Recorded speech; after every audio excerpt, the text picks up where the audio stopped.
Me. Hello. Are my captions working? Okay, cool. The captions are working. They weren't working at the tail end of yesterday's stream. I don't know if anyone noticed, but it was the end of the stream anyway. And I have the most random songs stuck in my head because YouTube likes to do this thing where it recommends you songs that you really liked but like 5 years ago. Actually, I think this is like 10 years ago. You guys remember Mystic Messenger? Did anyone ever get into Mystic Messenger? The opening got recommended on my YouTube page and it's like, oh my god, it's back in Pog form. But hello everyone, hello, how you guys doing? Happy Friday, it's the end of the work week, and I guess school week if any of y'all are in school. How you guys doing? It's been like 24-ish hours. Hello, let's see who we got here. You remember Magic by One Way? That doesn't ring a bell immediately. Not immediately, but jog my memory. But let's see who we got here. We got Saribot. Oh, rock. We got Matthew. You are first. And then Ghosty and Matthew both got your stickers. Same with Peck School. Ghosty, thank you for the 7 stream streak. No fair, my tab didn't update. It can be dastardly like that, right? I've had the same thing happen when I'm like trying to watch Sklimbo streams. And it's just like, dang, I wanted to be first, but I'm not. But thank you, Gojikins. You got your sticker too. Same with Seishun and Folk. Hello, hello. I'm doing okay. How about you? I'm doing good. I feel like I had a very productive day today. I wasn't usually on Fridays, I don't expect to do that much work. But I still did a lot of work. But I got a lot done. I got a lot done today. Let's see. K-pop. Oh, no. I don't think I ever got into that band. Did you catch the football fever yet? Not yet. Ready to beat Ariaga and Bariaga 2 and Pizzozza? Yeah, like I haven't you know, the football fever hasn't quite hit. I think it has hit Los Bincos, but it hasn't hit me personally because I've been working from home all day. I've been home literally all day. So the first time that I'm going to be going out and about into the city is Tuesday, so we'll see. It's very possible that right now I'm like, I'm chilling. I didn't notice any of the football. But it's very possible that on Tuesday I'll be like, guys, I've had enough. I've had enough. But who knows? Maybe it'll be nice. I called out of work today to avoid the sports ball madness as well as recover from a sprained ankle. I hope you recover soon from that. That sucks. But let's get to class. I got my tracking going, my mic's going. You guys can clearly hear me, unless you guys are just guessing what I'm saying and I've been muted this whole time. But let's get to class. Hello. Hello guys, it's me, Babinka Bear, your local Sun Bear art history teacher and educational streamer. We got our hand cam on today. Hi. I don't have my nails done.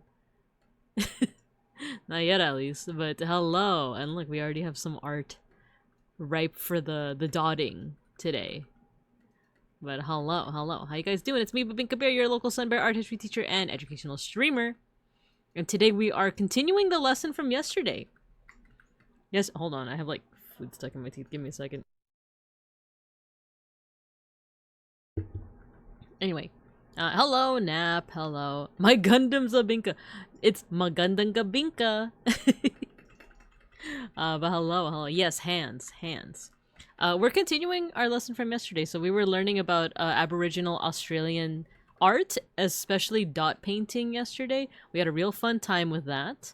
And the second part of it was actually a request from Gojikins, who originally requested the topic in the first place. Oh, you know what? I don't have any music going. If you guys don't know the Mystic Messenger opening, you're gonna hear it now. So, did you receive mysterious messages? Is this the... Oh my god, there's an Amelie cover for it. Should we listen to the Amelie cover for it? Might as well, right? Wow. But I kind of like the English of like the original English opening.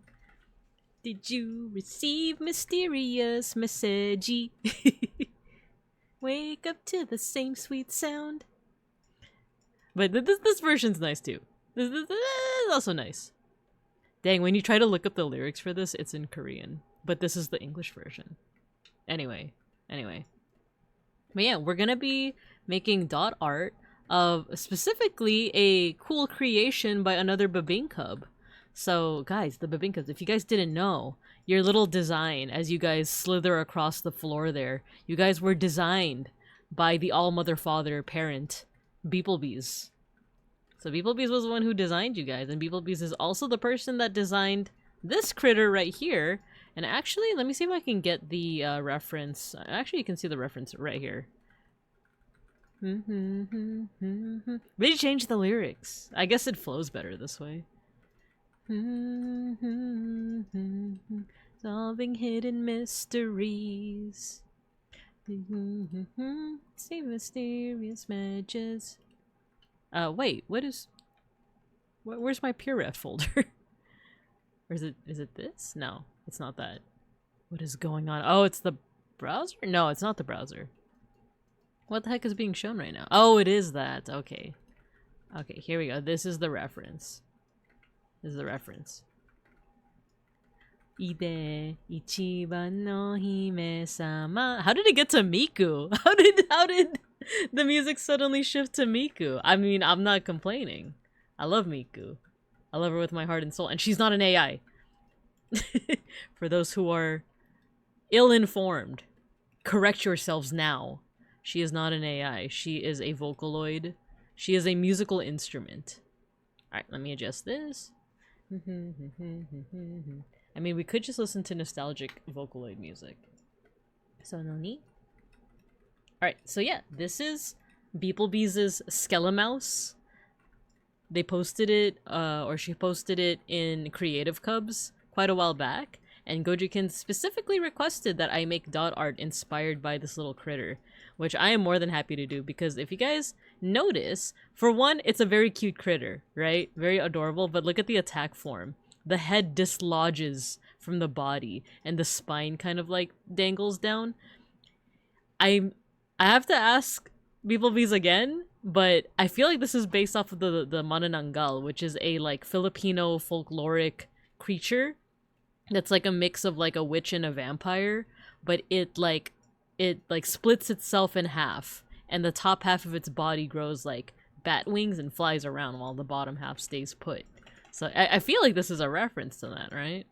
I was about to say, yeah, it's sucking a baby. Yeah, exactly. It eats babies. Also, Harpsichord Enjoyer, hello, you got your sticker. But yeah, so as you can see, I already got some stuff started with that. Let me just move this. There we go. So I got some stuff started. Basically, I drew it out, and then I made the background black because I want most of today to just be focused on like the actual dot part of the art. So I was like, oh, if I ended up like drawing it, but then like doing the like black background, that's gonna take a while. So I opted to just like do that ahead of time, and we're gonna focus today on like the dots.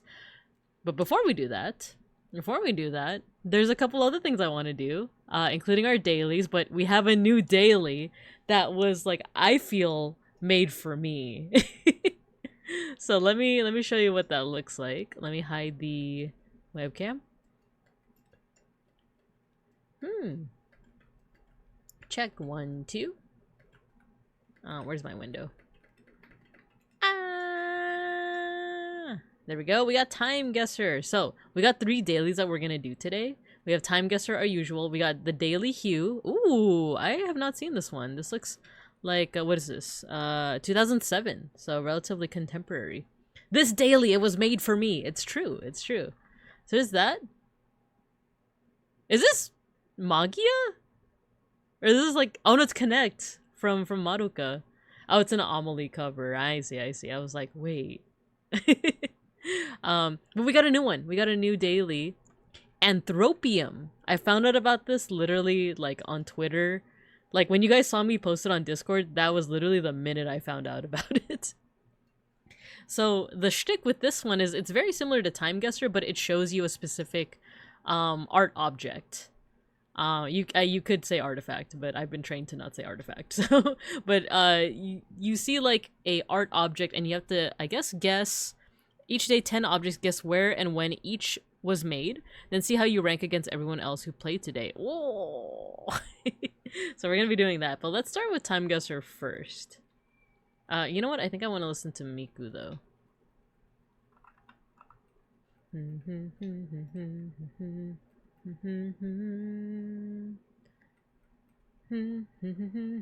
Actually, we need a specific like Miku like composer.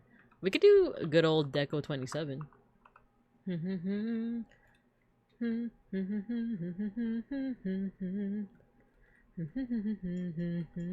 Alright, Deco 27. Here we go. Alright, let's do it. Let's do Time Guesser. Ooh, okay, the yellow bullet. Oh yeah, oh, no, this is, oh yeah, man. Boogit the boo. The yellow bullets. I need more bullets. It says Florida. It says Florida. The cars look like they are from the 1930s, maybe 1940s. This is very Marty. Luncheonette sodas and sundries. Cool, cool. We got some ladies walking. They're walking over here. Belle Glade Flat.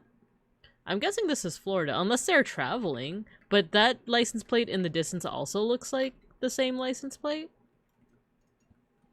Let me take a look at my car drawings just to make sure that this is 30s. Like, I'm thinking 30s, but it might actually be 40s or even 20s.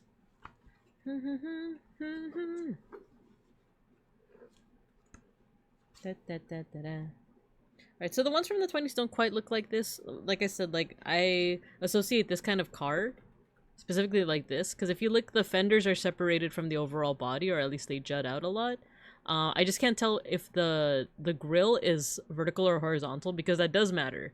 You start to see more so, like, it's more so vertical grills in the early 1930s, and then they start to become horizontal into the late 1930s and 1940s. This is starting to look like the 40s. This is looking like wartime. So let's say 1945. Now the question is, where in Florida is this? Let's see, the Yellow Bullet, Florida. This said something, right? Belle Glade? Right? Belle Glade. Can we find a place that sounds like that? There's the Keys over here. We could also just go for, like, a really popular city like Miami, Tampa, Orlando. Thing is, there's, like, multiple, like, big cities in Florida. I think Tallahassee's here too, right? Da-da-da.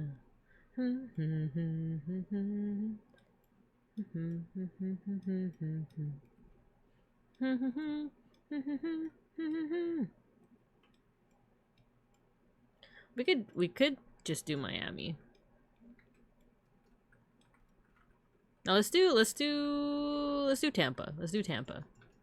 1945 Tampa. Send it. Ooh, okay. So young residents in a migratory labor camp arriving at the post office in Belle Glade, Florida to collect newspapers and mail some home during the harvest season. Okie dokie. So we got the state right. We were only about 5 years off, so not too bad. Nah. Okay, Oxford Street. I'm seeing the Union Jack over here. Actually quite a few different, like, groups of people here. City of Westminster. Okay, so we're in England. Jolly old England. We see some people with bagpipes over here. The hairstyle? Excuse me.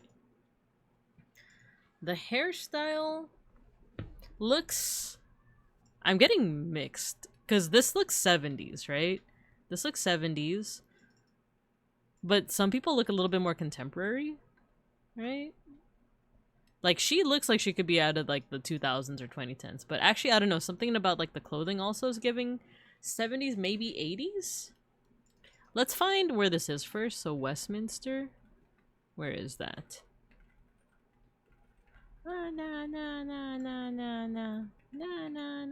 So, Winchester, Northampton, Birmingham. In Birmingham.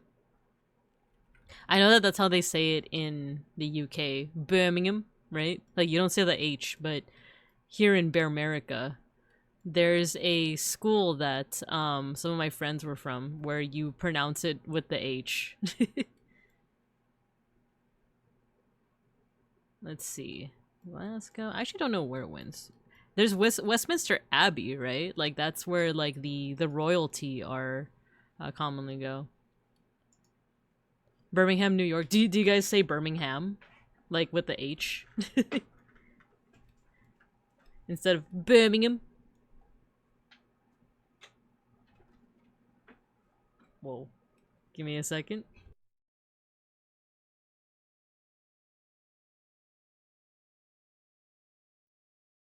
Sorry, I had to pause because Beans turned on the light and it was doing a strobe effect. So I was like, ooh, okay. So, who knows? Maybe something's up with the light. I actually don't know where Westminster is. I'm sorry, my British friends. Though, you know what? I'm pretty sure they're sleeping right now, so... Unless any of them are staying up, like, real late, I don't think we're gonna have any British folks here being like, I can't believe you don't know where Westminster is.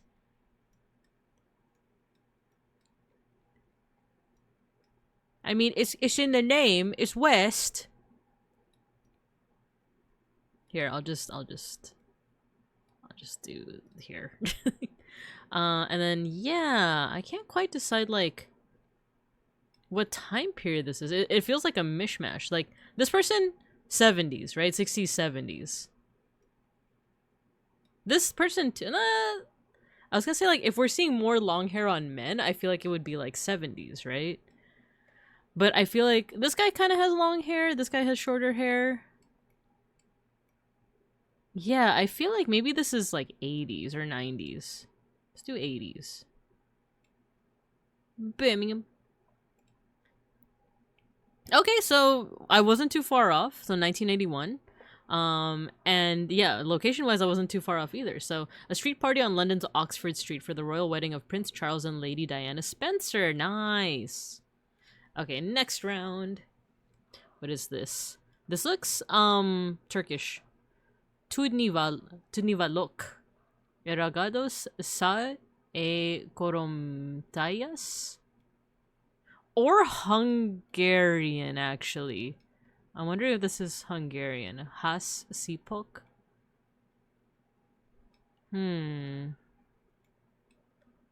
What does this say here? Gyori Lloyd? Ooh, I'm actually not sure. It could be Turkish, it could be... This is, like, making me think that this is Eastern Europe, like Hungary, right? Like, this S-Z-A-J, right? The A has an umlaut over it as well. Wait, it says Magyar. This is Hungary. This is Hungary. Question is when? So we have the little flat caps over here. When I see that, I usually think 1930s, but this might be a little later. Something about her fashion looks like it's a little bit later, right? Let's go to Hungary first. Let's find, is it Budapest? Yeah, let's just say Budapest. Budapest. And... Or could this be? Or when could this be? When else in time. Maybe it is 30s. Let's say 1939. Or 38. Make a guess. Spot on! That was luck. Nothing but luck, baby. A scene in the open-air market in Széchenyi Square in Győr, Hungary. The city's main historic square is the heart of its old town. Cool! Nice. We got it spot on. Alright, round 4. Okay, this looks European. We have someone meeting a special person. Something about this is giving either, like, Amsterdam or, like, Russia, like Soviet Union. What text do we see in the... This looks like it says Suomen? Finland? I think Suomen is Finnish, right? Let's say Helsinki. Fashion-wise, they got some wild patterns here. I'm thinking 60s or 70s. The dresses are also a little bit shorter. Let's do 67. 69. We're getting closer and closer in terms of years. Like, we used to be off by like 15 years. You know what? I think it just depends on the photo. But a young girl presenting a bouquet to the First Lady of Finland, Miss Sylvie Kekkonen, and Queen Fabiola of Belgium on the steps of the National Museum of Finland in Helsinki while King Baudouin of Belgium looks on. Cool. Cool, cool, cool. Next round. Final round. Oh, World Cup. Is this one of those pictures that's like from yesterday? Dude. But the thing is, isn't the World Cup happening like all over the place? Because I know for a fact that definitely like things are happening here in Los Bincos. Oh, FIFA. Is this like yesterday? Is this like 2026? But where? Where? Oh, you would have to know like what teams are playing, right? Uh-oh. Is this Brazil? Brazil. You know how to tell? I'm not. Oh no, maybe I should have been paying attention to football. No, is this Brazil? I'm judging from like the country colors. It could also be Africa, like South Africa. Vai Brasil. No, I don't know. I don't know. What if I say Los Pincos? I don't know where. I don't know where else the World Cup stuff is happening. I actually don't even know the stadium that they're in. Like, what stadium are they in right now? There's a. Surely it's not Doyer Stadium, right? Like, I don't know where they would be. Okay, let's go to. Let's use our brains here. If there was a big event with a big stadium, obviously it would be at the Crypto.com arena, formerly known as the Staples Center. Now there's also Dodger Stadium, but that would be more so for baseball. Where's the other stadium? There's one that's gonna be used for the Olympics. I don't know. No. Let's just put it vaguely like here. No! I was bamboozled! It even said Johannesburg in the corner. We got freaking bamboozled.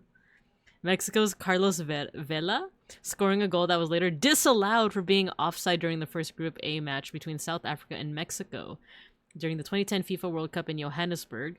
A match ultimately ended in a 1-1 draw. I was bamboozled! What the hecky? No. Why are you laughing at me? No. I was so sure that it was like yesterday. I was so sure. It even said Johannesburg over here. How could I doubt myself? And that brought down my score. I feel like I would have gotten into the 40k. This sucks. I mean, what do I usually say? It's okay. We're gonna do better next time. We're gonna do better next time. Freaking bamboozled. Ooh, and Pexwell already played today's round of Anthropium. Can't wait to do it. It's a trick photo. Yesterday it was Mexico versus South Africa as well. Oh, but every ball in the World Cup is different. This year's is blue, green, and red. Whoa.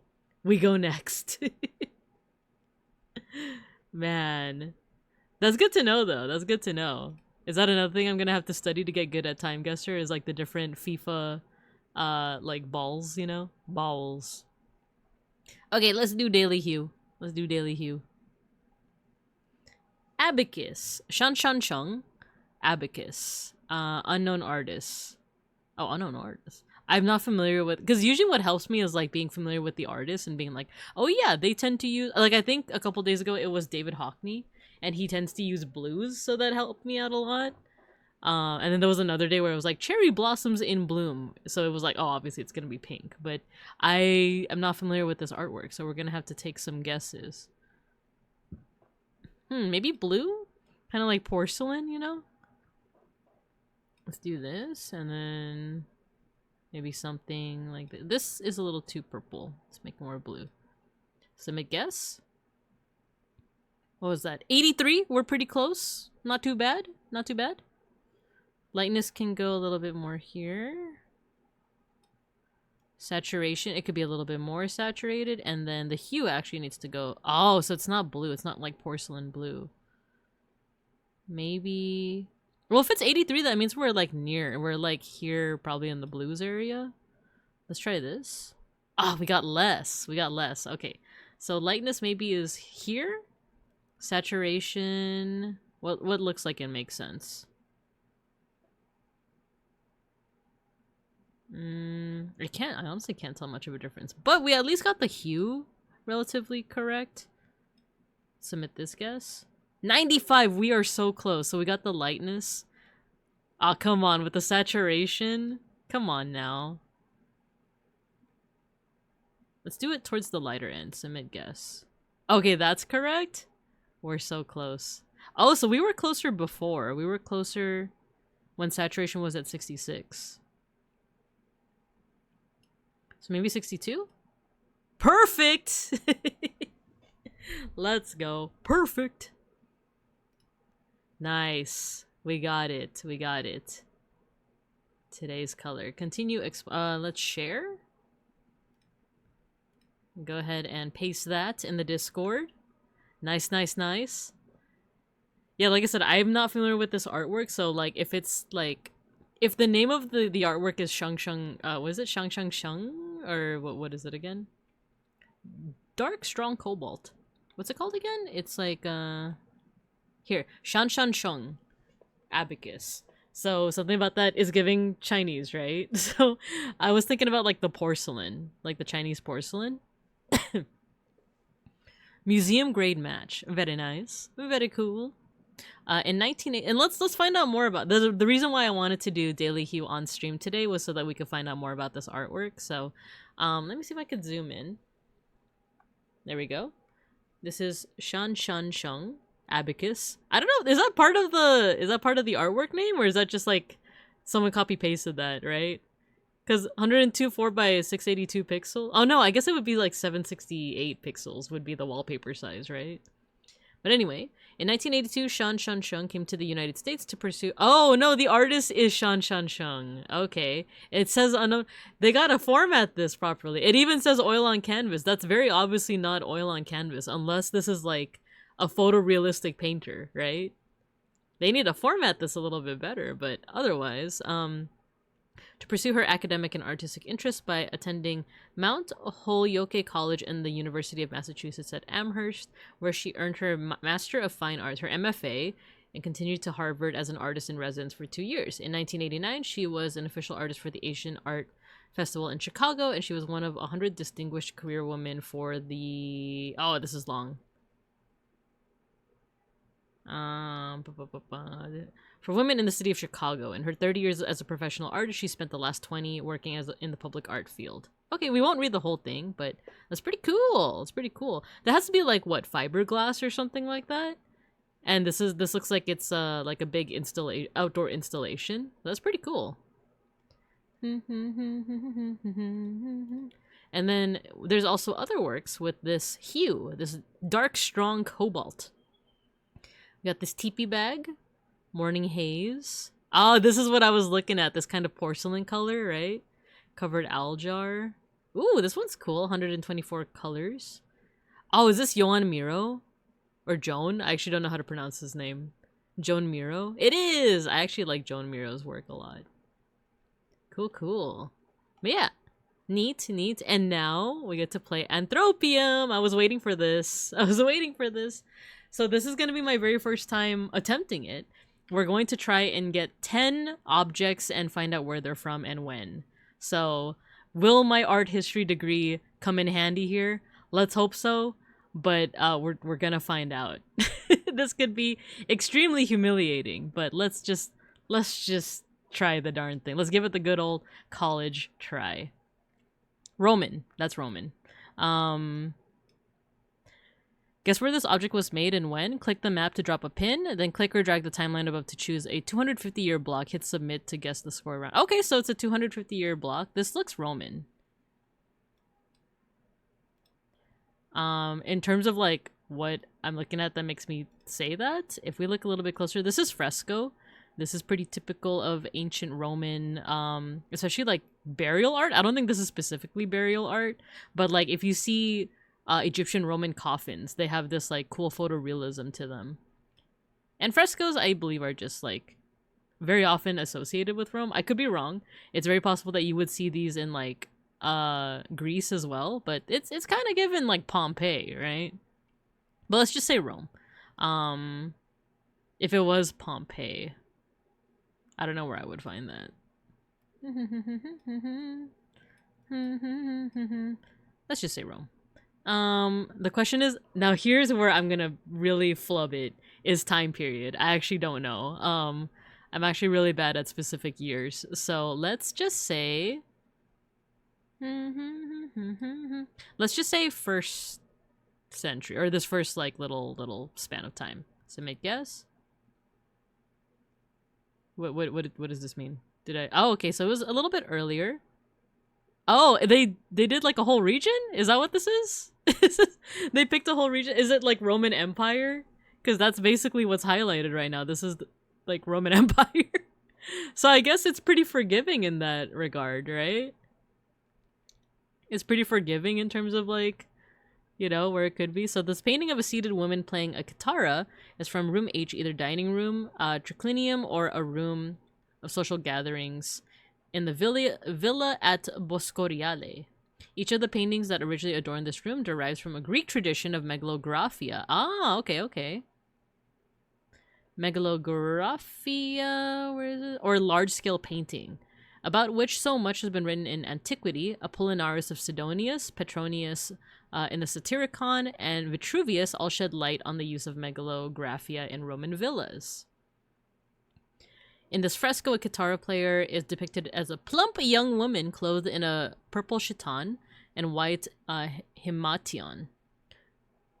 Oh, you know what? I know this song. Ski, ski, ski, ski, ski, ski.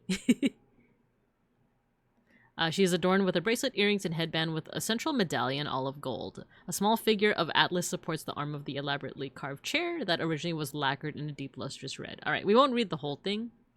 But yeah, so truth, it was a little bit earlier, and yeah, I guess we did get the region correct. Pretty forgiving. All right, next round, because we got 10. Ooh, this is interesting. Peg School, thank you for the 19 months. Thank you. Nice.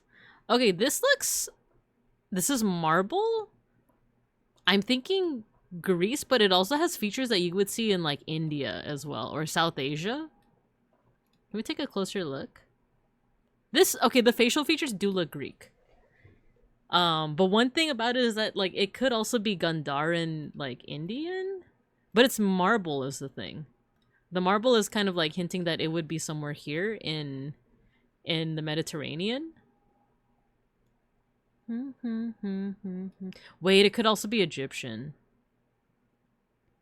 It could also be Greek era Egyptian, now that I look at this. Idol, hello, you got your sticker. I'm thinking broadly Mediterranean. It could be Greece, it could be Egyptian. Because it's marble, huh? There's hints, but I kinda don't wanna. Enjoy your lurk. Okay, Greek era. Ooh, that's the thing with dates. Okay, so when is Greek era Egypt?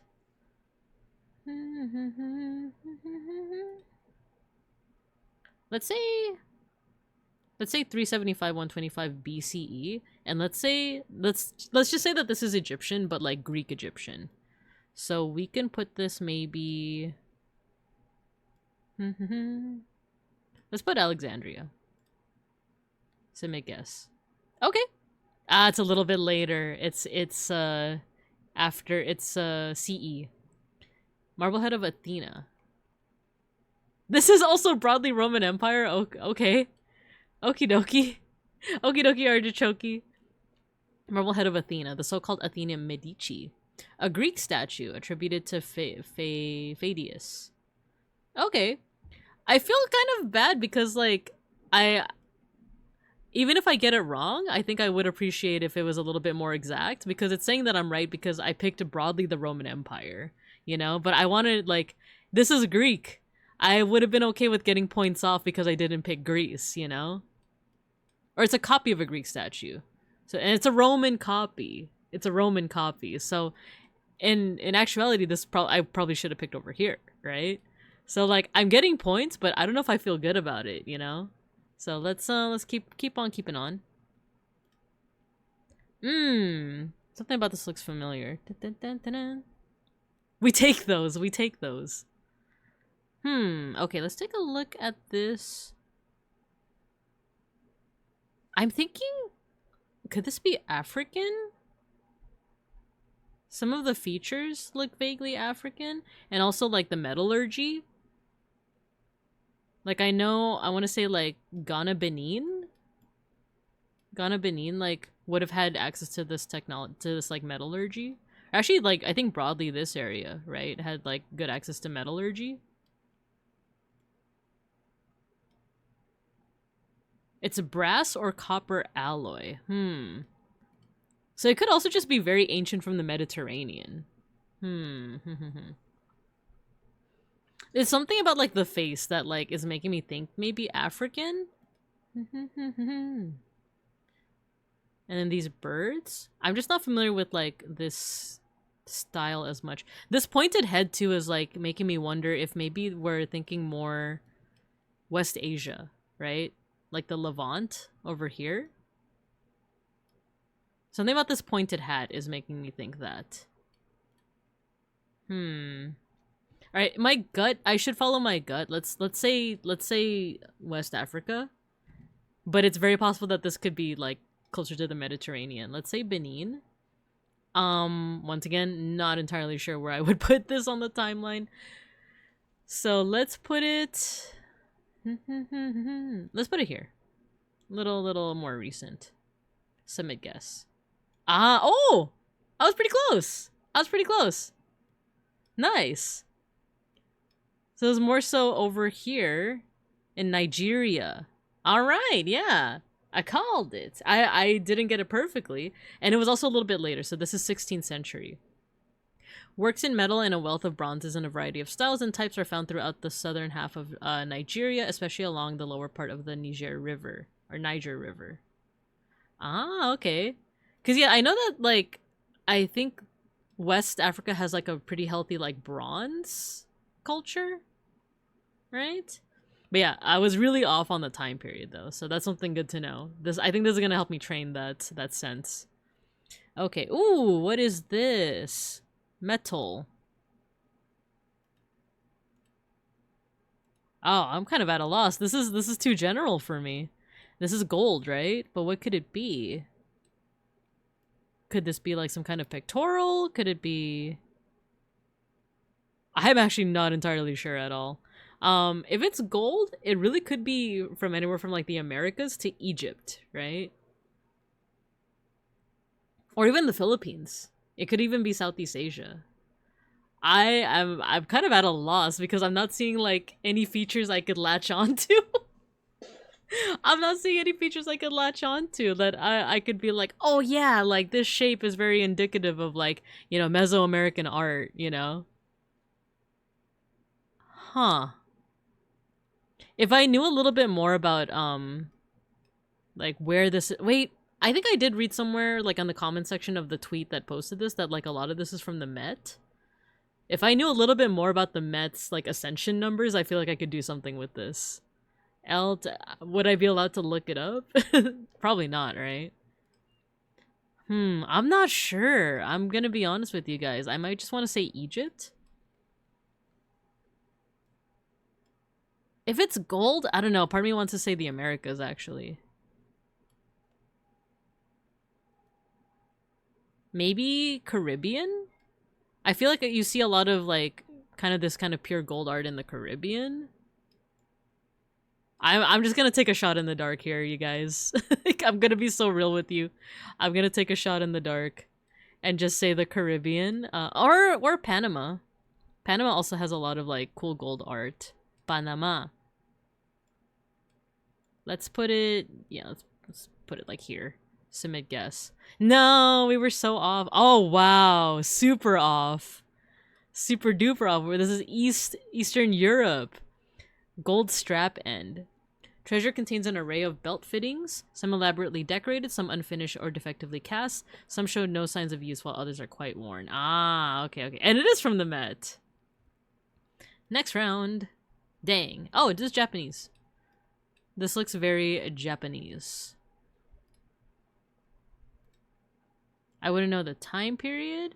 It could be East Asian, like in general, but something about like the technique and the brushwork kind of reminds me of specifically Japanese. Even like, so I think this might be a red herring that like it's mostly in Chinese characters, right? So this could be kanji. If it was Japanese, you would definitely see a little bit more like hiragana, katakana, but this could also just mean that this is a very old Japanese work, right?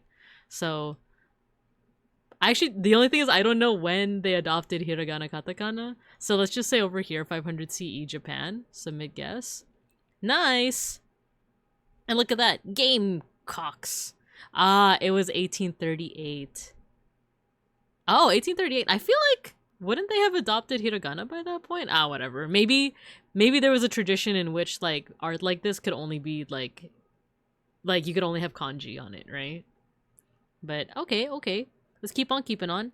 This is South Asian, definitely. A bear! Look, it's me! Wait, is there, like, a bear! You thought it was Chinese? So the characters are Chinese. In that previous one, the characters are definitely Chinese.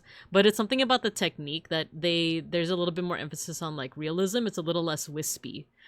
Chinese art I mostly associate with like this weird like wispiness to it. Not weird, but like a very notable like wispiness to it. Like there's not too much concern over like the necessarily like there's realism in like the landscapes, but when it comes to things like chickens and like smaller things, not as much. So this looks South Asian, but I think I saw some Arabic. Yeah, that's Arabic. So maybe this is Pakistan? It could also be West Asia. But, oh, you can zoom in. But something about this style kind of reminds me of, like, India? The Arabic is kind of throwing me off. So, let's say... Because stylistically, it looks like India, but...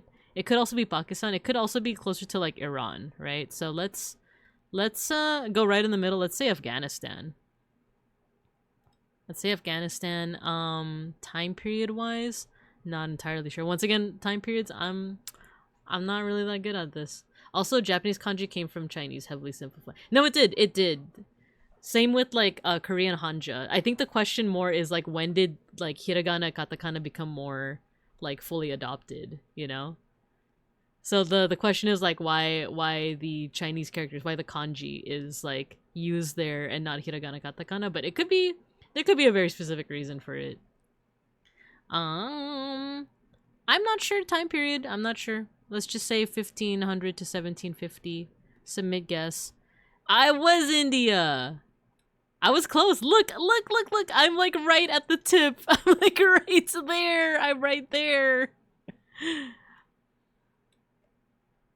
Oh no, I'm over here. This is like where I should have been. I see. Dervish leading a bear. It's me. I'm the bear. I should have just chosen Pakistan. I should have just chosen Pakistan instead of just like overthinking it, right? Time period is close enough though. Time period is close enough. Right bear. Egyptian. This is Egyptian, 100%. That's the Eye of Horus or Ra. I think it depends on which way the eye is oriented, but I know my Eye of Horus when I see it. Or Eye of Ra. I think Eye of Horus is mirrored. It'd be like this direction. Question is, where would this be from? Let's say Fayum. The question is, I wish I could narrow it down more to like Old Kingdom, Middle Kingdom, New Kingdom, you know? I'm actually not sure. This is Blue Fions though. Blue Fions. When would they have used Blue Fions more? I want to say New Kingdom, but I'm not 100% sure. So I feel like it'd be like closer to here. Submit guess. It's a Wedjot. It was a little bit more recent. Yeah, I should try to remember that, like, Roman would be, like, closer to, like, here. But, yeah. Hello, Mauser. If you're not sure which direction it goes, do you really know it? JK, you clearly know more than I do. I think this is Eye of Ra. The right eye would be Eye of Horus. I want to say. But this is a Wedjot. A Wedjot is just another word for an eye amulet that you would either wear or you would put on the mummy for safe travels across the underworld. I actually don't know what round we're on. Oh, here, round 8. Yo, that's Cardcaptor Sakura's wand right there, right? I think this is a tiny pick. I think I've seen this before. I'm just trying to remember where, because I went to an exhibit quite recently at the Getty Villa that showcased art from... where was it? Where did I see these pics before? You know what? The Getty Villa typically shows art from the Mediterranean, so it could be Greece or Italy. I think this is an ear pick. I think this is like to pick out like stuff from your ears. I could be wrong though, because the exhibit I saw was like comparing the art of like ceramics of Athens to the ceramics of like Moche, Peru, you know, like of like the Moche like peoples and Maya art as well. But this is gold. Ah, dang.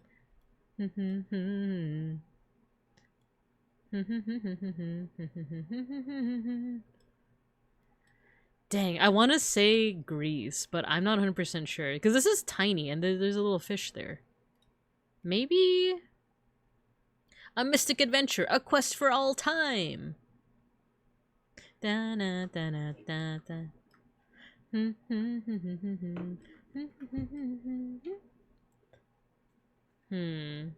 Where did I see this before? Oh no, it's silver. Where did I see this pic before? Would they really put so much like Mediterranean art in here? I guess they would if it's from... Well, the Med has art from all over the place.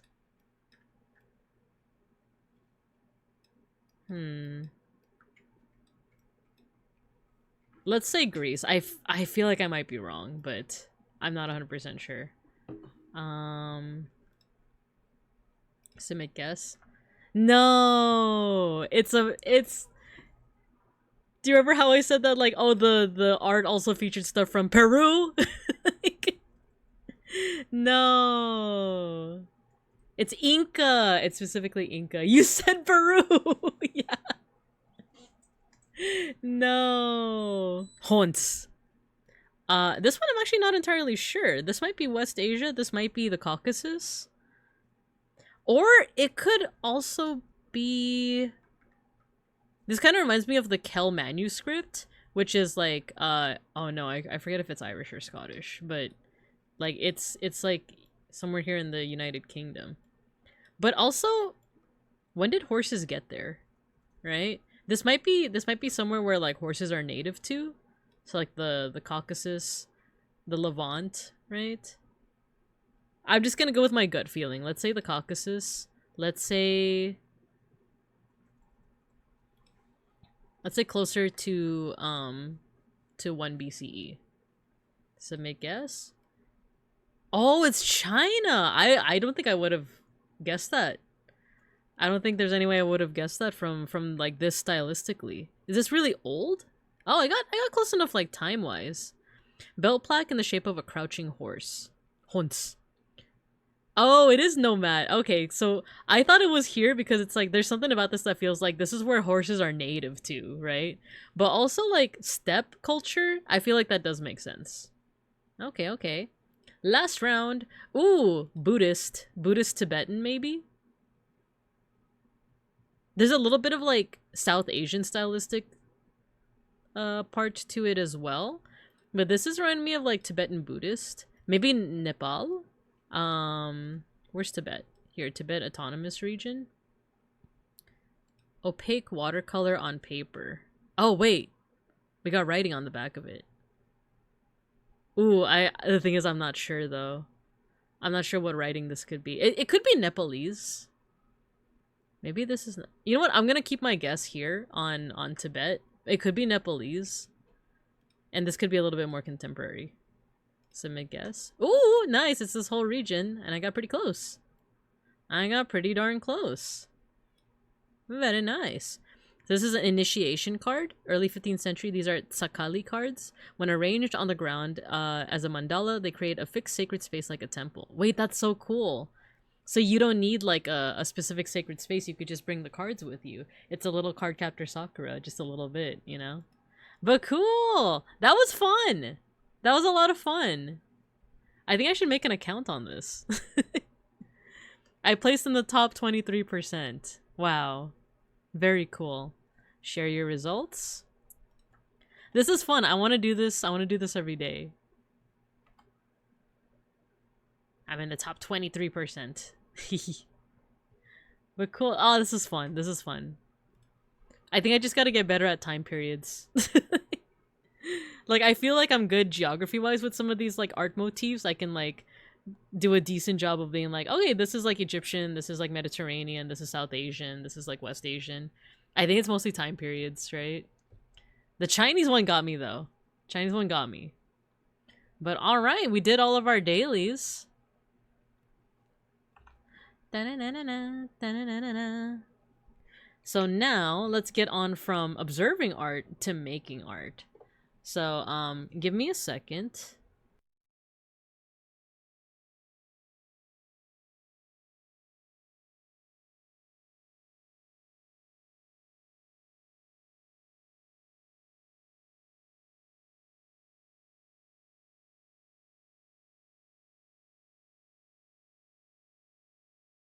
Alright, I just wanted to open the blinds because the sun hasn't set yet.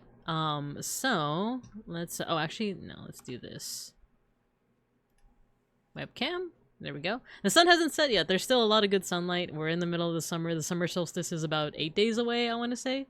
So despite the fact that it's almost 7:30 p.m., it's very bright outside. So I don't have to turn on any lights. This is great. So let's go ahead and get started with making some dot art. Though let me actually do a couple of adjustments first. So like I mentioned before, what you see here is a cool critter created by beeplebees, who also created the Babingcubs design. And what I did first is I drew the design in pencil. And then I took a black POSCA marker, a really big one at that. I'll show you what it looks like in a jiffy. I just kind of want to like fix the lines on this one. Even though ultimately I don't think the lines will matter because we're going to cover it up with dots. But I want to show you my comically large POSCA marker. So there's this one. Not that big, but... Or it's still pretty big, but here's my comically large black POSCA marker that I used to like cover a lot of the surface. So I covered the background in black, and then I did the outline in gray, and then did the inside in black as well. So from here, we're gonna try our best to kind of replicate, hold on, let me move my mic. We're gonna try to replicate the dot painting that we saw yesterday with our lesson on Australian Aboriginal dot painting. For a refresher on that, here we got art that looks like this, art that looks like this. And to me, this type of art feels very much like a meditative practice. Like you're going to be putting, it's a very repetitive movement that like, once you do it enough, it kind of feels like meditative in that like, it's almost like going into a flow state. So we're going to try to replicate that as best as we can. And I think one of the first ways to do that is, I have this collection of markers. We're going to be using some like softer pink colors, and this blue purple for what's supposed to be black. If you want to see what the colors are supposed to look like, it's this kind of like soft pink for a lot of it, except for like the head. So this is going to be so good. Thank you. You guys have such faith in me. So I think what I want to start with first might actually be the outline. And then, hold on, let me get my reference. I'm going to pin this so it's always on top. There we go. Or maybe I shouldn't do the outline first. Maybe I should do like the inside first. Let's try it out. Let's use like a light pink first just to start ourselves off.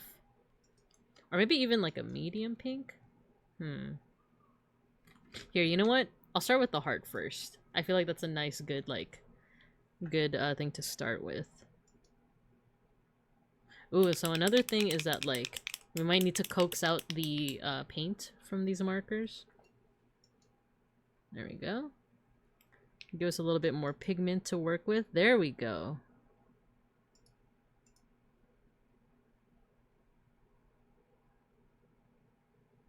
Alright, this is starting out pretty good so far. It almost feels like, you know, like bedazzling something.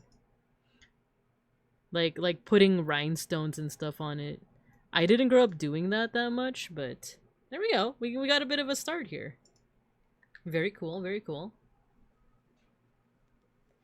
Maybe, maybe I can make the dots a little bit bigger? I kind of want this to dry first. Let's wait for it to dry. But maybe, yeah, you know what? Maybe we put another layer on top of it to make it a little bit more opaque.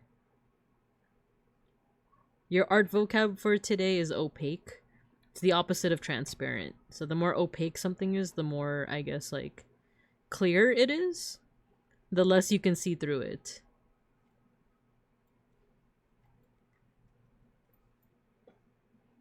Oh, we already have our first ad break. I mean, we did spend the first hour just doing our dailies, right? So, but we also did get started, so that's good. I'm gonna go ahead and put you guys over in the cub corner, and then we'll be back in a couple minutes. Yippee! Oh, peek. Yeah, you guys are learning. You're learning! Alright, I'll be right back.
I got jump scared by the Pokemon theme suddenly playing.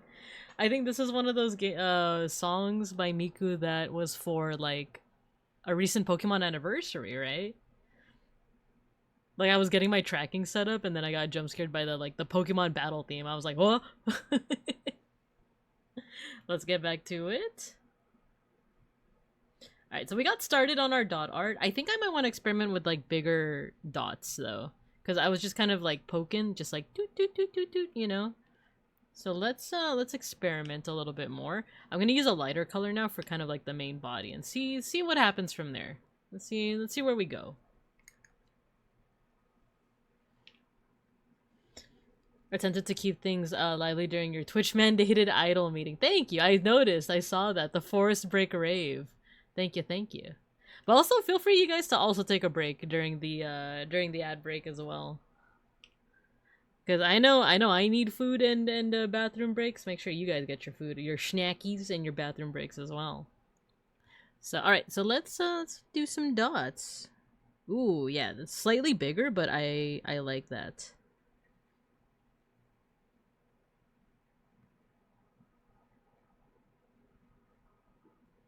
So I think, yeah, we're gonna do the inside first. And then I think I want to like go over the outline with like white.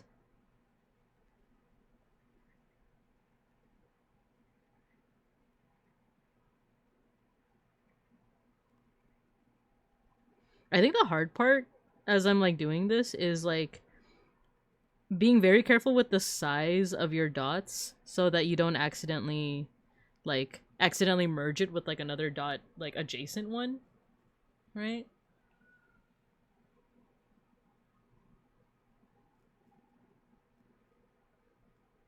Because you don't want too much negative space. You don't want to see too much of like the underlying background black color. But if the dots get too close to each other, they could accidentally like merge together. And there's something kind of like nice about the uniform size of all the dots. So that's kind of what I'm noticing like right off the bat.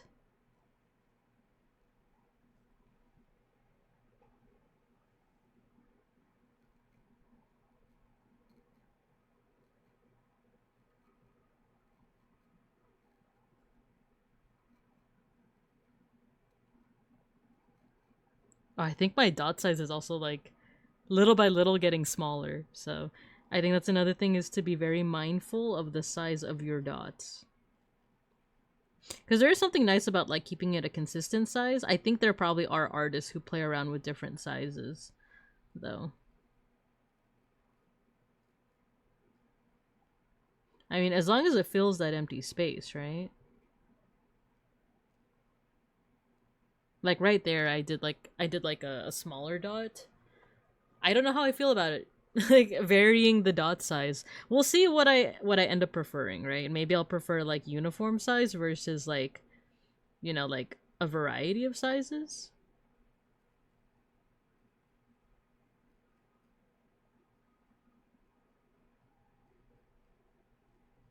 And then another aspect of this that I am going to be considering too is like whether to overlap it. Because I kind of like how it looks right now,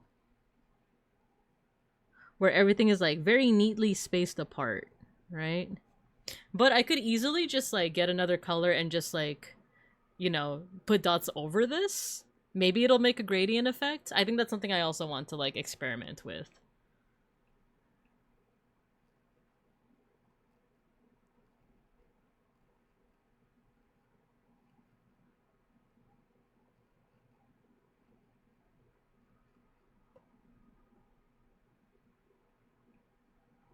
And you know what? I might want to experiment with that right now, because if I'm looking at my reference picture, there's a lot of gradient work. Like if you look at the little creature, it's a little bit more lighter in color towards like where the heart is, and then once you get up into the ears, it becomes a little bit more of like a light pink, right? More dots, more dots. Okay, stop dots. So you know what? I'm gonna try that out. Let's see what happens. Ooh, the question is, do I want to transition it into a purple or into that salmon color that we were using earlier, right?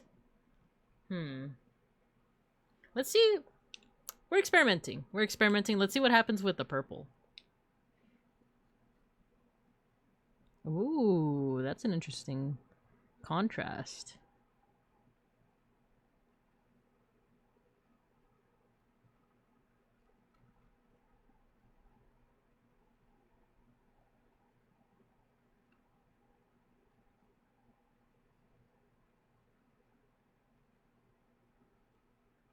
I'm kind of digging this transition.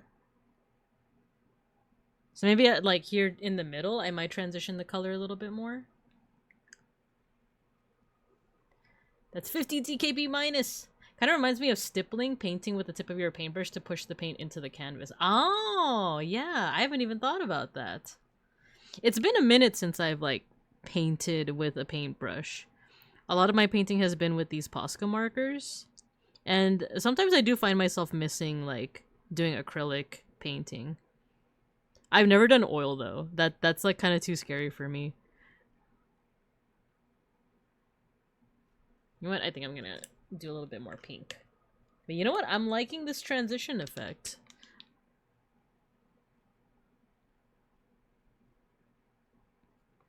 There we go. Let's do it again. Let's do it again here. The one thing about the inner ear is that it's going to be a deeper pink. So take a look. Take a look on the right side. Look at the inside of the ear on the creature. It's a little closer to like a vibrant pink. So we might do something with that. With markers, you can paint with the edge of the tip when painting on 3D objects. Yes, yes, so that does help. And I think there's also different tips on some of the markers. Like there's a chisel tip on that big, that big marker that I showed you guys. Do I have it?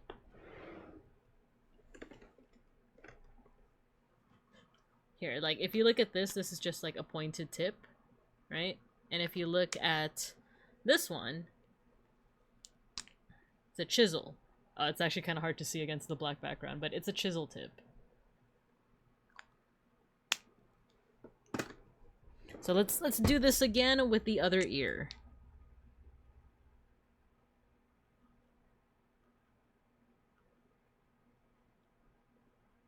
By the way, I watched I was kind of bored today after work, and before I there's like this weird spot where like I'm done with like my day job, and then I want to get into like my my illustrations, my commissions, my stuff like that. Or not commissions, it's like the requests from the Sun Bear Day. I know some of you are patiently waiting for my commissions to open. I promise it will be soon. I'm actually 2 illustrations away from finishing up my Sun Bear Day like subathon rewards. So I'm pretty close, and then after that, I do have to work on a couple of things for Aria's Digimon concert project, but I'm thinking it'll be in the next couple weeks, depending on like the scope of illustration that I have to do for the last 2 people. I might be ready next week, but we'll see. I don't want to make too many promises because I feel like not too long ago, I was like, all right, yeah, I think in about 2 weeks I'll open up commissions, and then I didn't because I got busy with these illustrations. But also making these illustrations for like the Sun Bear Day like rewards has been really fun. I feel like I am getting better as an artist, and because I did a really cool like painterly style illustration for Seishun that featured folk, and that was so fun to make. That was like extremely fun to make. And when I showed it to Beans when I finished, he was like, I think you're getting like a lot better at art. And then I just finished a couple of chibis for Ghosty, and that was also fun because I am not super confident in my human anatomy. So chibis make me feel a little bit better to like work with, but I was still using a lot of references. I bought and downloaded VRM desktop, like the posing desktop program, and like using that was like super helpful. So yeah, I feel like in some ways I am getting better as an artist. Oh, I need more pigment.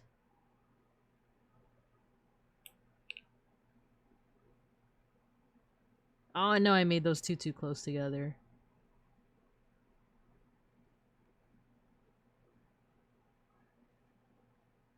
Yeah, so this marker is a little bit more watery. I think that's another concern, is that like with POSCA markers, you could get a product that like something's up with the ink. In this case, this is a little bit too watery, so I might have to put down another layer.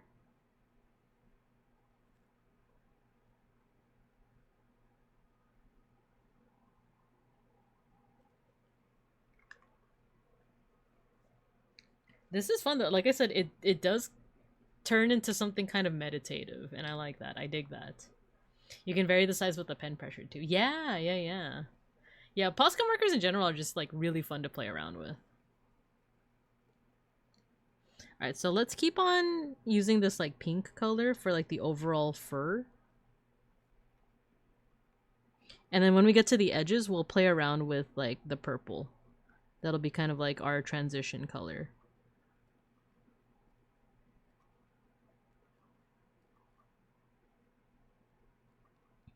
I think we will eventually need to vary it up though with because all of the colors I've been using so far are pastel, and the problem that it's creating is that there's not enough contrast.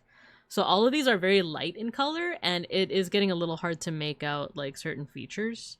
So I think we're gonna have to introduce a darker color soon.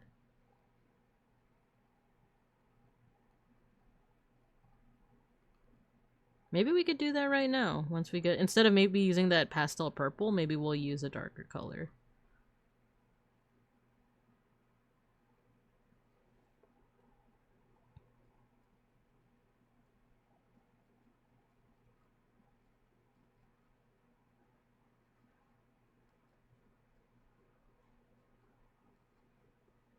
Oh, little spot there. There you go.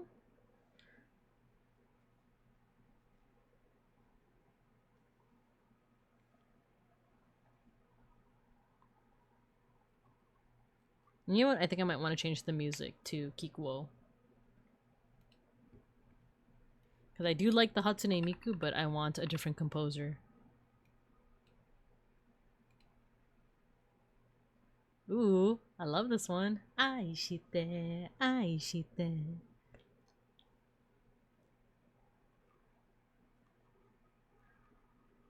Na, na, na, na, na, na, na, na, na, na, na, na.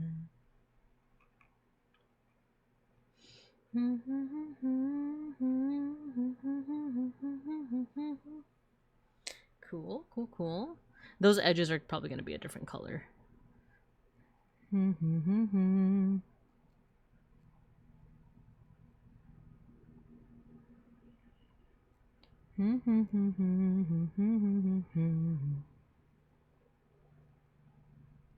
Okay, we're getting somewhere with this.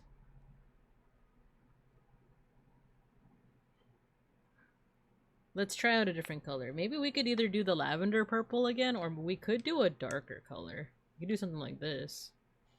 Aishite, aishite, aishite. I'm thinking about it. Aishite,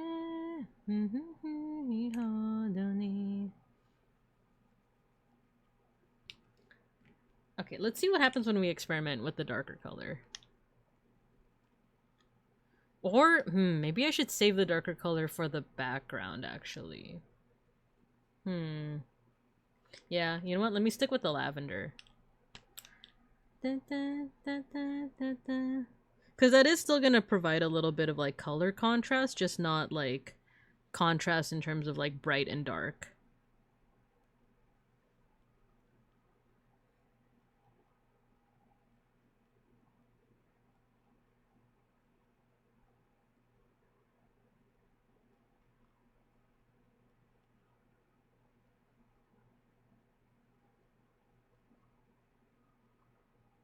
I think it is still kind of like giving a little bit of a cool gradient effect. I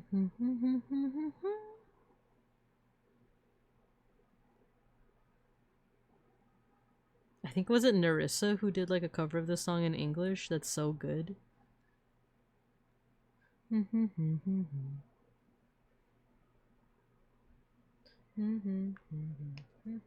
Alright, so we have like the body finished. Or not the body, like the head mainly. We have the head finished. We could do the spine now. And I'm gonna actually avoid using white because I want to use that for the outline. So we might continue using this like light pink and lavender combination. And just see where that takes us.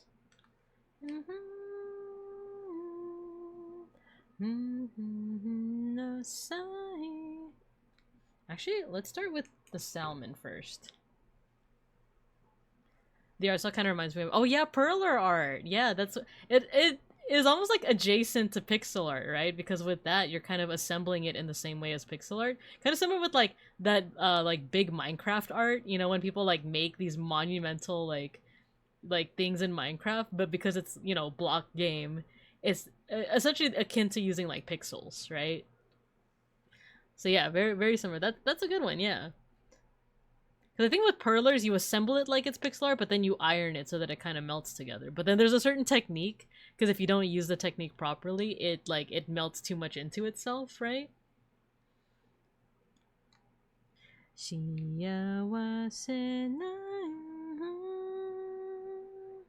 Oh yeah, I forgot that I need to put another layer of this up here. Actually, this is pretty opaque. Maybe I don't need to. And you know what? It's still wet as well, so maybe I don't touch that for a little bit.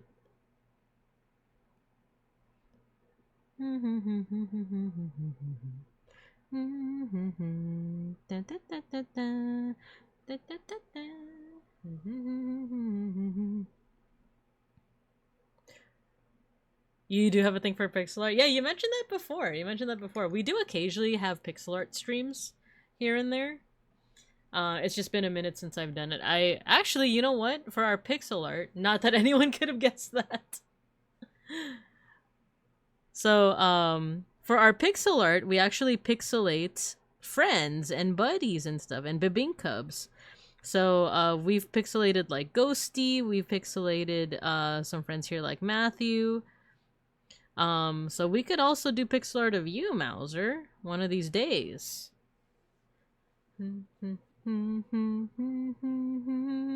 Alright, I think here I'm gonna transition to the purple.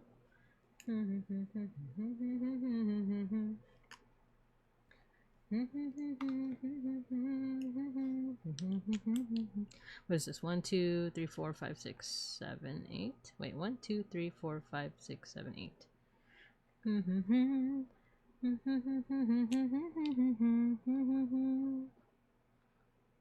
So I guess 2. We'll do this.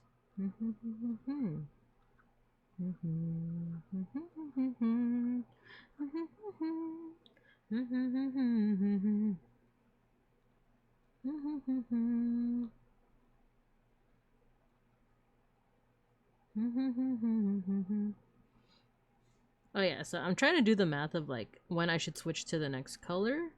I'm thinking we do one more like full block of this, and then the last 3 will probably be closer to the like light pink color.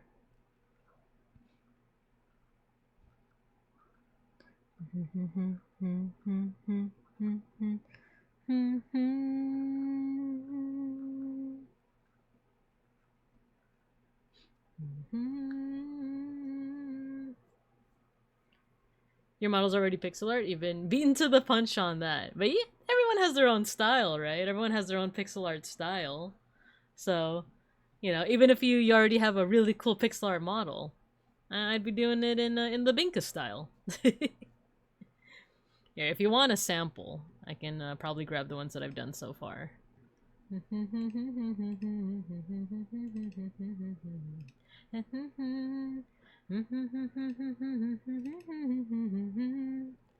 where is it? I need to find the folder. Okay, my art. Pixel art.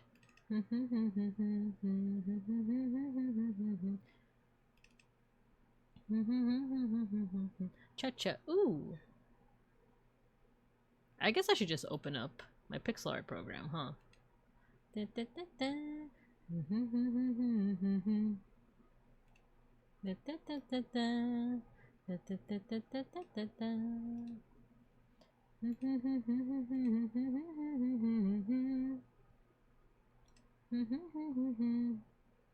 Yo, Mega Bronson, hello. Thank you for the 31 months. Hello, buddy.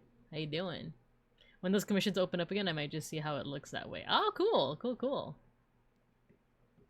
Actually, the pixel art that I'm referring to on stream, I do that for free. But for commission work, it would be more so like bigger like illustrations and stuff. But I'll show you the type that I do for free.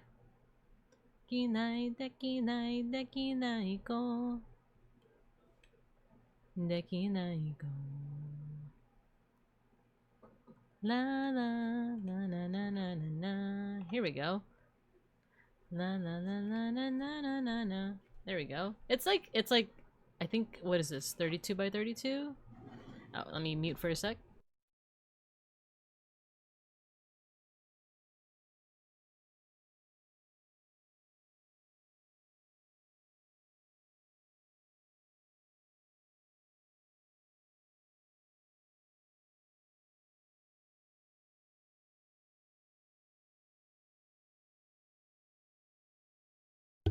Okay, sorry.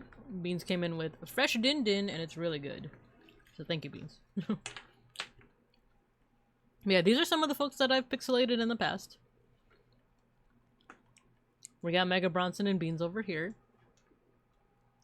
We got Hux 1.0, Saku, Folk 1.0, right? Or Vite rather. Mayshark, 1000 Owen, Cielo, Church, Hux 2.0, Toge, Donchi, Shiopi, Yuki, Kurodaya. Here, Ghosty. We did Ghosty quite a while back. Petware, Almontas, Alpaca, Folk, Zaubearer, Dabeetle, Nap, Nina, Fugubi. So yeah, it's also just a fun opportunity to, like, practice. It's also just fun to, like, practice different techniques. I don't like asking artists for free stuff. I pay people for cool stuff like that. Well, I think I'm flattered, but this is also kind of like a selfish reasoning for me as well. Like, I just want to practice, so I don't mind at all. I don't mind at all. But I also appreciate that you're down for the artists. You're down to pay the artists. I appreciate that. Here we go. Pure ref. That's our reference. But cool. Okay, let's transition to the light pink. So yeah, it's more of Mouser, this is a threat. You will be pixelated, even though you're already pixelated. I will give you free art. I don't think I said it yet, but you did really good on the new one for me. I love it. Thank you. I appreciate that.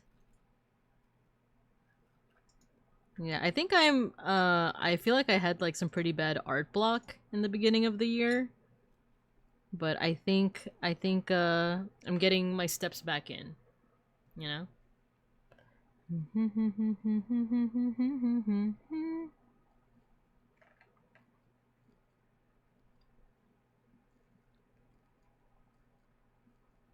There we go.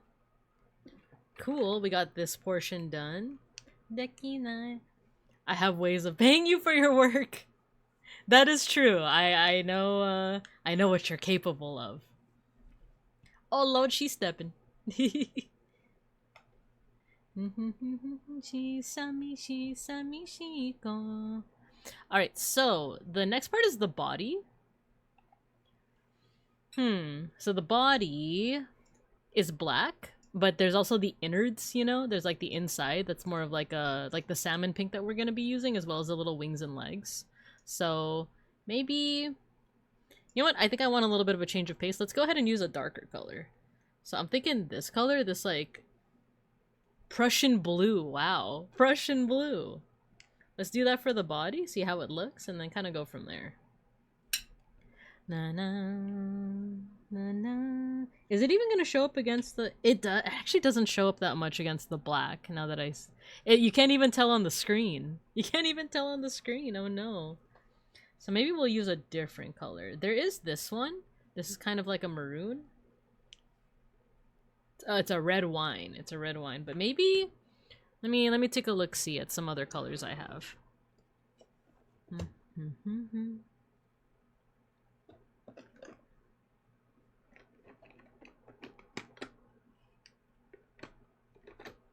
Oh, I have a vibrant pink. I could have been using that this whole time. I have like a really vibrant pink color.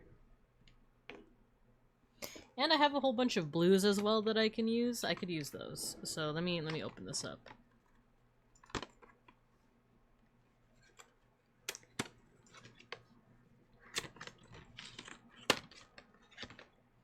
Alright, what can I use here? Maybe this, like, what is this? It just says blue. I guess we could use blue. Let's see how this looks. Oh! It's so new that, like, there's not even any ink in it yet. We're gonna have to shika shika.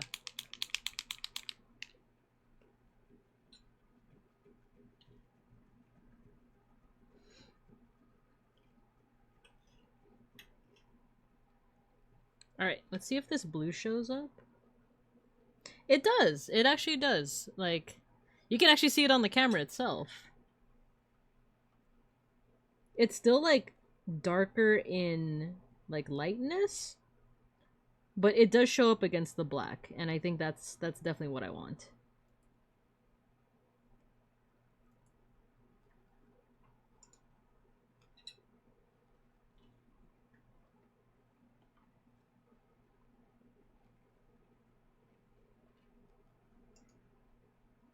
Oh, no, I accidentally made that big. It's okay.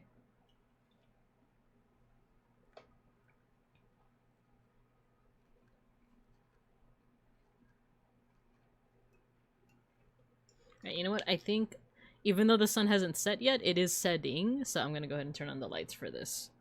So, you know what? Let me put this away.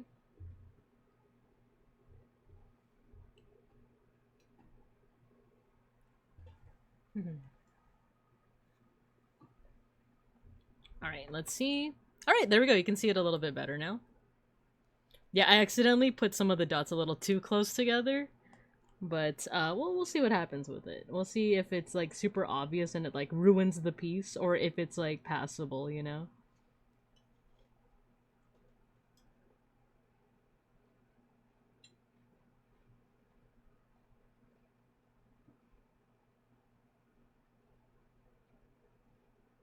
This is a pretty vibrant blue though. I am liking this.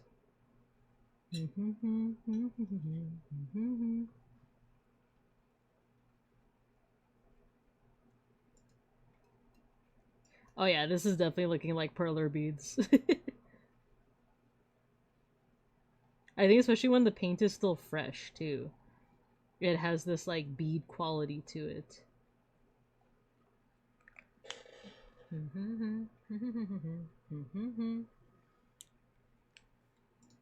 So maybe we use this vibrant pink somewhere. Maybe on the heart. Let's see what happens when we use it on the heart.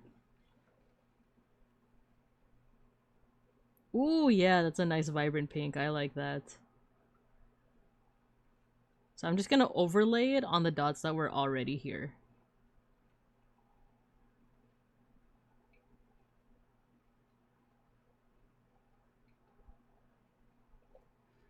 Yeah, I like that. I like that. Alright, let me actually take a quick break right now just to eat some of the dinner that I have here. Just, you know, less than a couple minutes.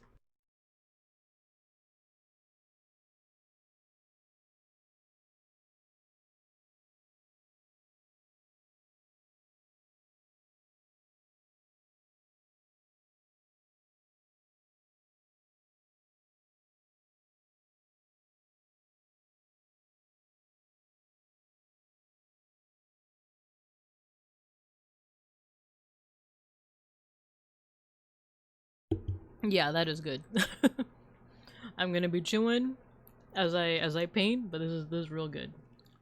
So I'm gonna use this vibrant pink.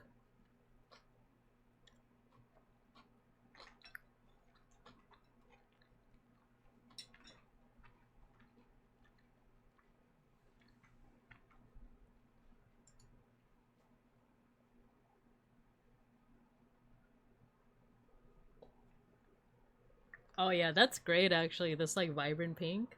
Really good. Da, da, da, da, da, da, da, da. Oh no, the blue is still wet. The blue is still wet. I'm gonna wait for that. You know what? Good opportunity for me to eat some more of my dinner.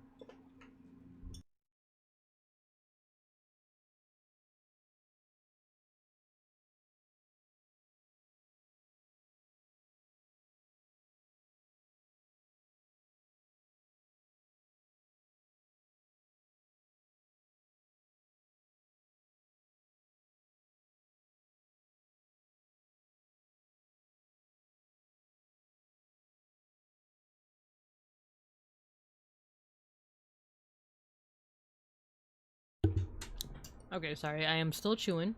Fugubi, hello! Starting to come out sick, right? I like it a lot, especially like using a little bit more vibrant color really like kind of like makes it pop. I think the blue might still be a little wet, but I'm just gonna be careful with it.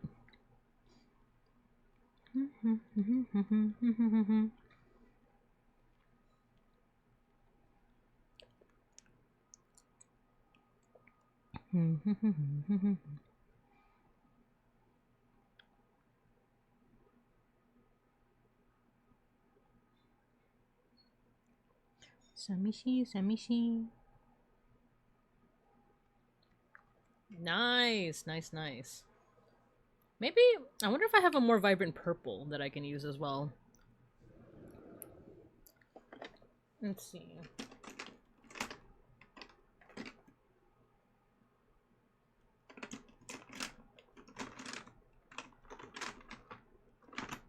I do not. I have a bunch of greens, but not a vibrant purple.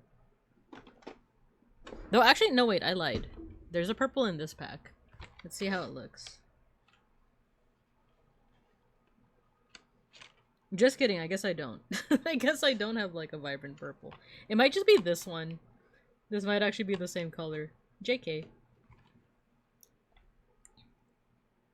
But let's, okay, we could do the pink here on the inside of this, the vibrant pink again. But you know what? I kind of like using this coral pink first and then the vibrant pink. No Binka Blurple. This is actually the closest to Binka Blurple over here, but it actually doesn't show up against the black. It's too dark. It doesn't show up.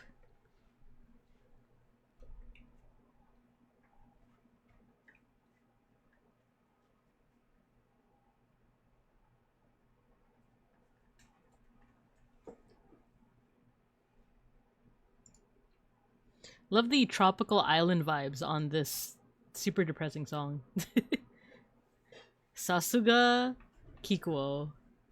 Been kind of lurking in and out. Me and my friend are playing Jump King. It's been almost an hour and a half and I finished 4 times while he's still on his first. It's one of those, Jump King is definitely one of those like difficult games, those like kind of rage games, right? I like watching them. I don't think I'll ever play a rage game. but I've definitely seen watch throughs and or I've seen like other streamers play it and it's it's fun to watch, I'll say that. But I feel like I might rage too much if I don't actually know what that would look like, if I'm being honest. What that rage would look like.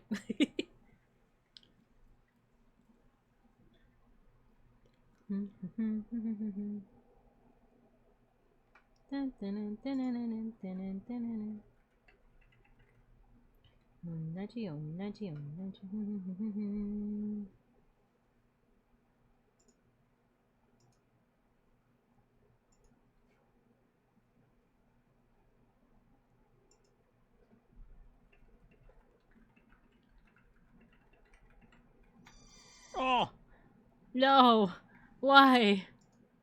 Like this? No, you're wrong. Rebellion makes me cry. Why would you hit me? I'm your beloved art history teacher. It's the Babinkub attack that will be like like that. How dare you? How dare you? Freaking Jump King. No, I'm just kidding. I'm just kidding. It's fun to watch. Jump King. I think of like Vespers. Yeah, Vespers playthrough. I was like, wait, Vesper? Yeah, Vesper.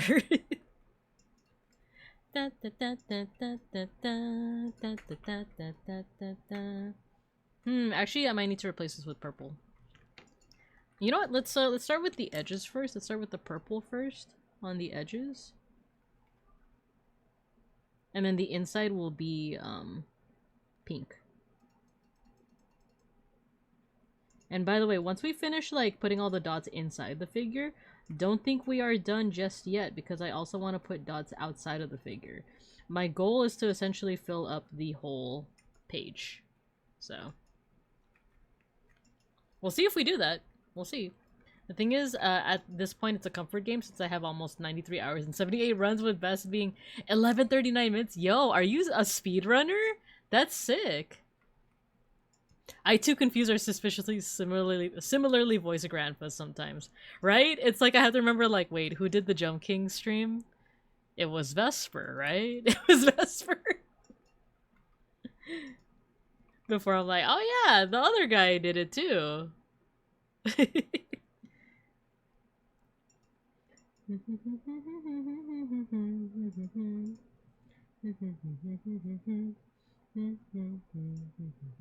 Ski.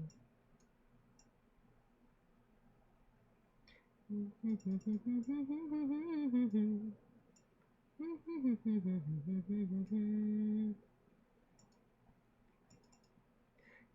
子、いい子、とってもいい子。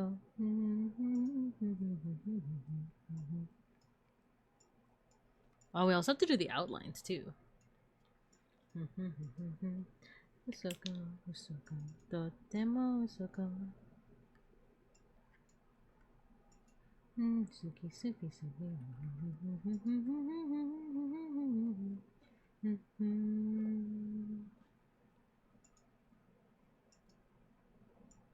いい子、いい子、いい子、いい子、いい子、いい子よね。いい子、いい子。There we go. Alright, so all that stuff is the tail, but now that this is dry, let's go ahead and use that vibrant pink.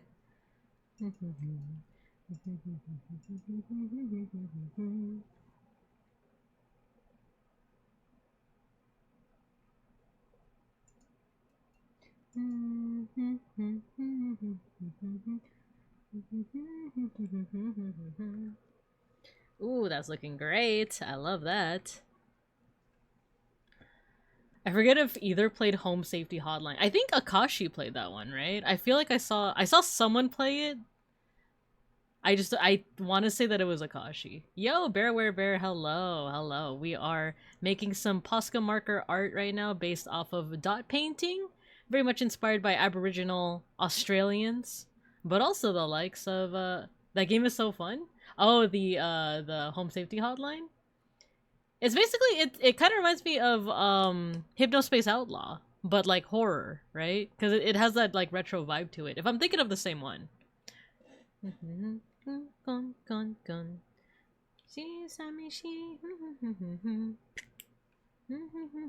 Alright, we're gonna use the coral pink for this one. Oh, we're actually running out of ink on this one.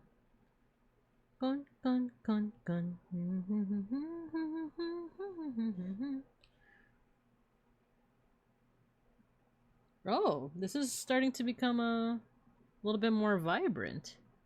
Like almost as vibrant as the other pink that we were using.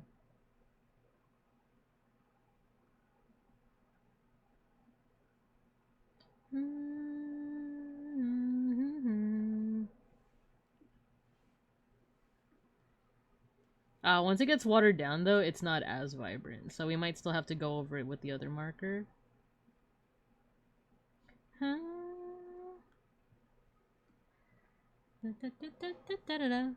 Cryptid tech support. It's like a horror cryptid call center. Would you guys recommend it if I'm kind of scared of horror games? Is there any jump scares basically? I think that's like the main thing, is if there's any like jump scares.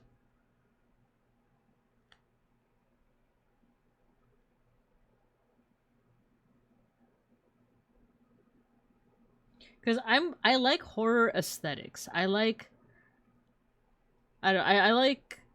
horror aesthetics, gothic aesthetics. It's mostly like jump scares that I'm like, yeah, I'm good on that, you know?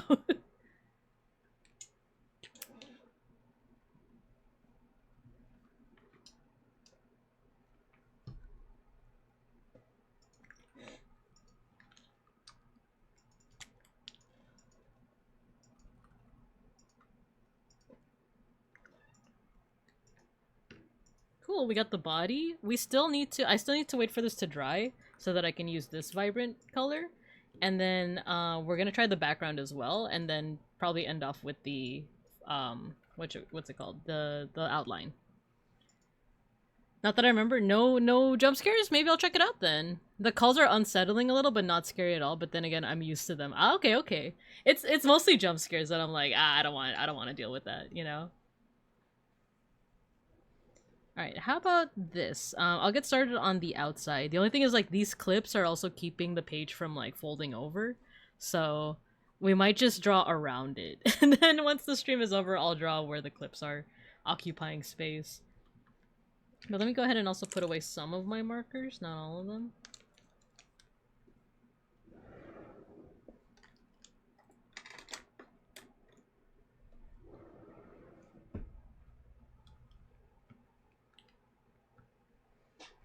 Alright, so this marker is a little bit, it doesn't quite show up against the black.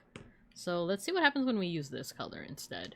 We need something that like is dark enough to contrast with the overall like dots that we've already used, but not so dark that it doesn't quite show on the black, you know? So let's see, not that I remember the color. Oh yeah, so I read that part already. Cool, cool, cool. So let's see, does this show up? It does! Actually, this is a perfect color. I like this color a lot. The only thing is, I'm kind of running out of this color because I use it so much. If you guys are familiar with my PFP, like the like Pao Pandan one with like the little sun bear that isn't quite Bebinka Blurple, it's actually made with this color. Like this is actually the fur color of like the proto Bebinka.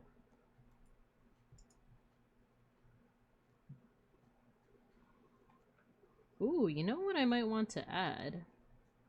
Since in the original picture, there are stars. So in the original picture that beeplebees made, look, there's stars. So maybe I'll bring that pink color back out.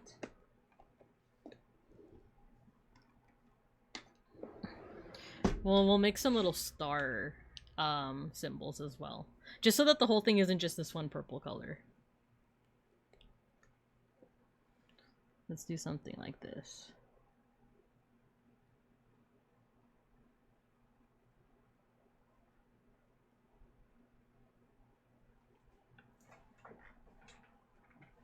There we go. At first I was like, oh, this looks too much like a Christian cross. But if we add some diagonal ones, it's like, okay, then it looks a little bit different then.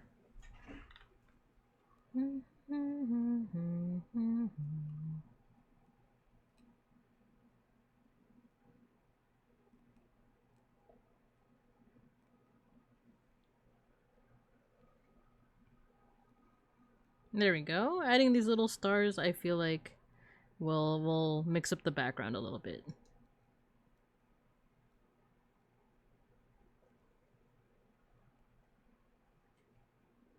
Binka Blurple, trademarked. If you ever use Blinka Blurple, I will knock down your front door in Minecraft and I'll be like, thank you for purchasing Binka Blurple. And then I slip away. And then you'll be like, I didn't even purchase it.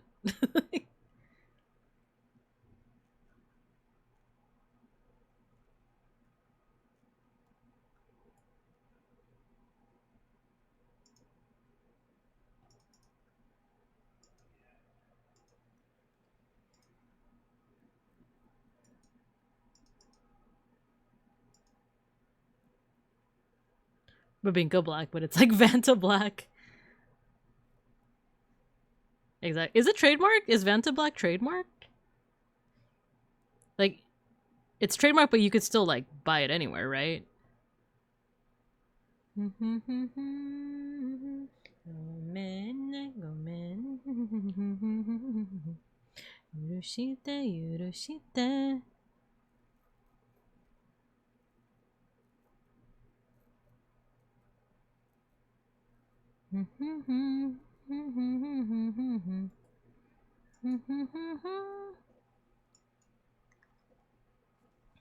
Yeah, this feels like bedazzling something, right? I believe so. Oh, this was a conversation. I kind of remember this conversation. You guys were talking about Anish Kapoor, the guy who made the bean, right? The Chicago bean. Is that the same guy?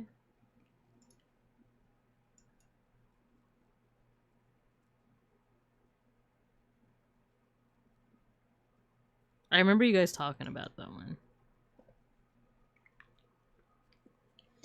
Cool. Alright, I think from here we're just gonna use the same purple color for like the whole thing throughout.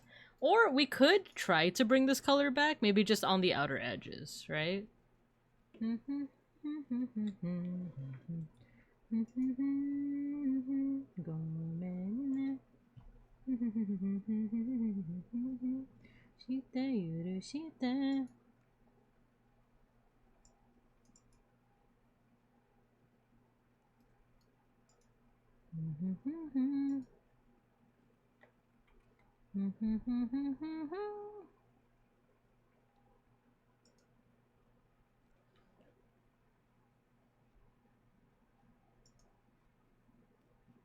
I'm pretty excited for tomorrow as well, by the way. I am having a collab. I'm gonna be collabing with Outermost Ghost and Gojikins and Mauser, who were all in chat earlier. We're gonna be playing Far Far West. We're gonna be yeeing our ha.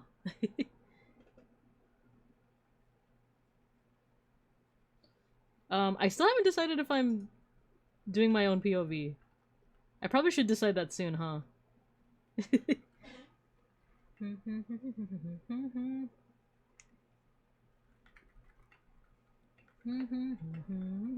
Good evening, George. Never happened. What do you mean? What's never gonna happen? Our collab? Because I'm down for our collab. The art is looking great. Thank you, Gojikins. I'm glad. I'm glad you like it. I'm having a lot of fun with it. It is very meditative. Like, there is something about certain, like, repetitive actions that scratches my brain real good. It reminds me of, like, crocheting, which I haven't done in a while either. Like, crocheting is nice and repetitive. You do have to count, though, which I know, what a concept. Me, a humanities person, counting. What do I look like, a Sesame Street character? But yeah, you do have to keep count of, like, how many, I guess, like, rounds you did. That's the only thing. So if you lose track, then it's like, I guess I gotta do this whole part over again, you know?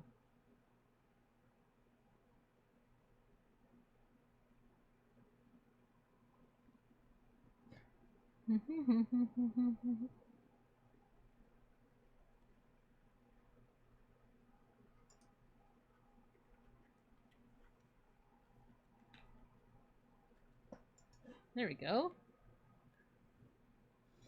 Counting in this economy? Yeehaw! Many burgers! I'm excited, I'm excited. I can only count to 4. I can only count to 4. I can only count to 4.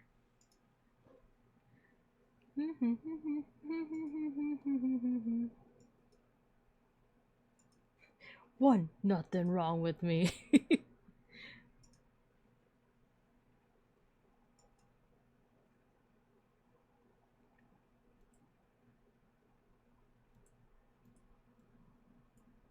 Oh yeah, this is nice. Nice and repetitive. Especially with this Kikuo music going. I do feel like a small part of me is going a little bit insane, but it's a good thing. As Martha Stewart always said, right? It's a good thing. You know, I never actually watched Martha Stewart. But she became such a meme in the community, right? Like, especially in, like, the... Was it the 2000s or the 2010s? Because she was, like, doing stuff with Snoop Dogg, and people would post that meme of, like, both Snoop Dogg and Martha Stewart.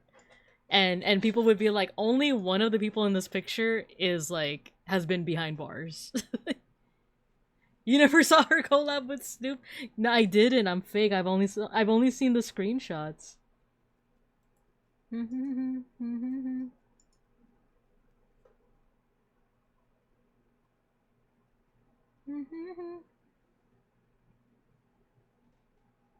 Yeah, it's like, actually, has Snoop ever been behind bars? The joke is that, like, it was Martha Stewart. Like, cause it's like, didn't he?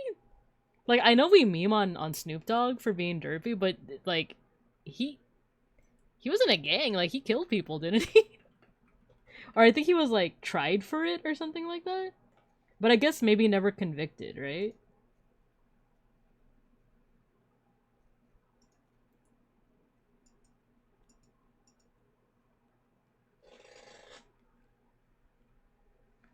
But anyway, California love.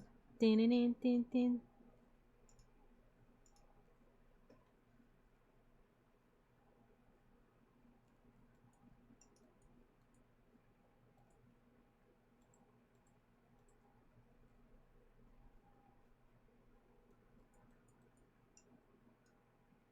Freaking clown music. I think he's been behind bars, but I'm pretty sure he's been ankle monitored. Dang.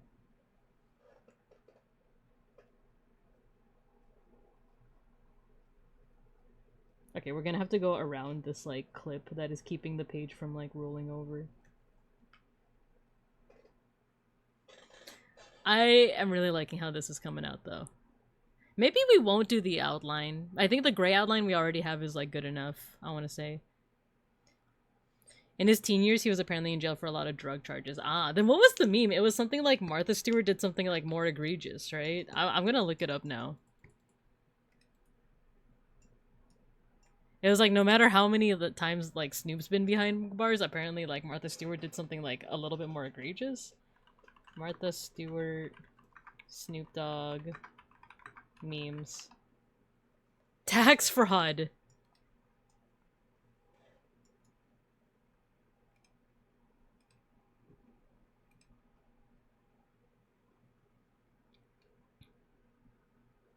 Oh, yeah, right when I read what you said, Mauser, I just found the meme, too.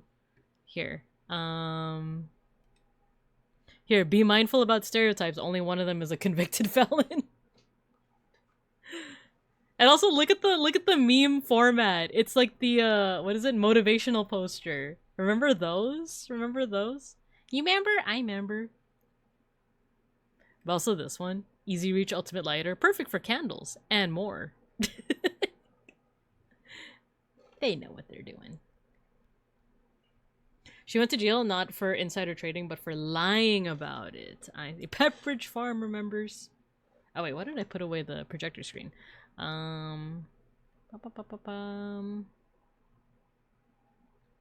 There we go.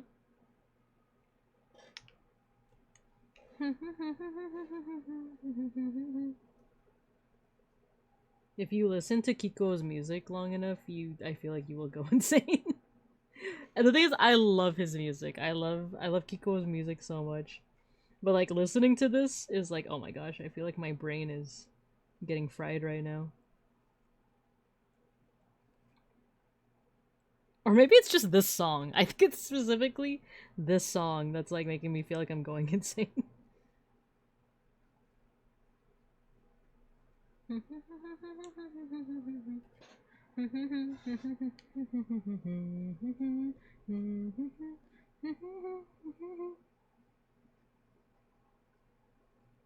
Wait, I'm right-handed. I feel like I should be going from left to right. I feel like I'm gonna like smudge something. Alright, once I finish this like corner, I'll restart on the left side.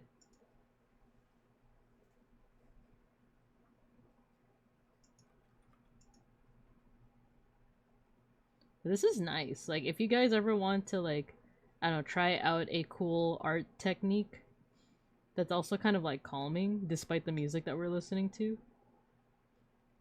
dot painting is a pretty good one. Alright, we'll wait for this whole layer to just dry. Just switch hands? I've never heard of such a thing. Kiko was calming to me, which is funny since I listened to Kiko and played Jump King. I'm at peace. I love that. I love Kiko. I think it's specifically this song because I love Aishite, Aishite. I love Kimi wa dekinai, dekinai, dekinai ko. Like all these super depressing songs. But the beats are fire, you know? You know what I mean? Art. I'm gonna just wait for this to dry. Actually, we do have an ad break coming up. That means I get to eat some more of my fish. Have you heard his new one along with the alternate with the girl singing? Is it the money one? Hold on. Let me try to find it right now.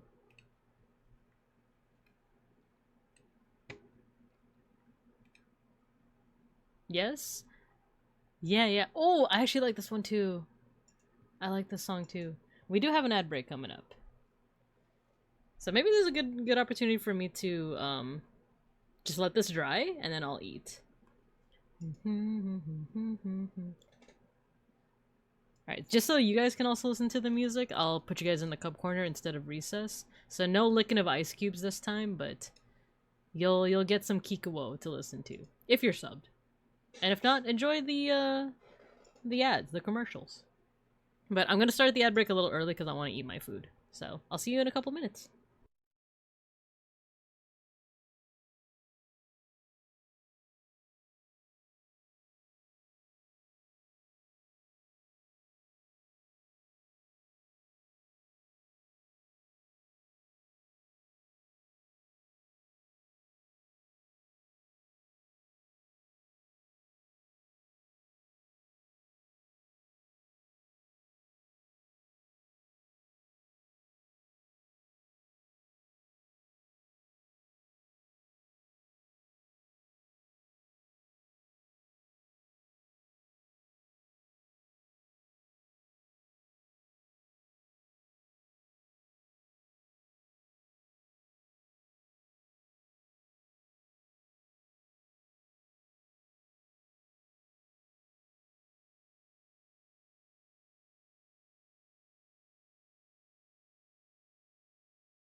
Okay, we're back.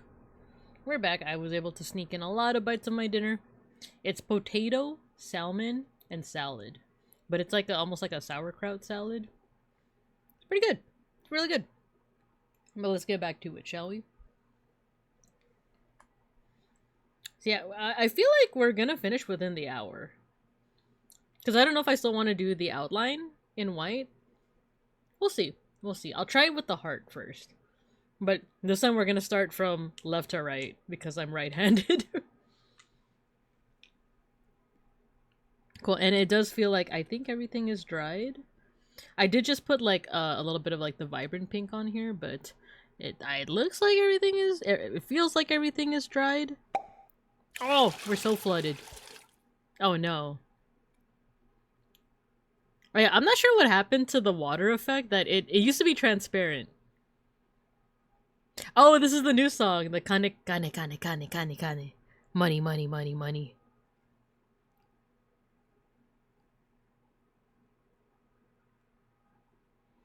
But yeah, don't worry. You guys are soluble. So, you know, have a good swim for as long as you can. Kane kane kane. Oshi oshi oshi oshi oshi oshi oshi.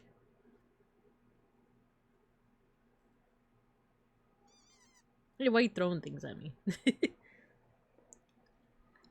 Why are you throwing yourselves at me? Ai ai. Kane kane kane.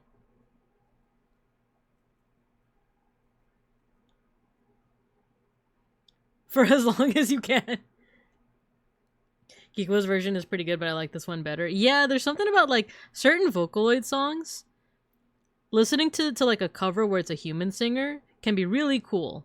But there are some songs where like it feels like home to listen to like the Vocaloid voice, to listen to like Hatsune Miku or I think for example like Kokoro by Rin and Len. I feel like, well, story wise, lore wise, it makes sense to have like the robot voice, right?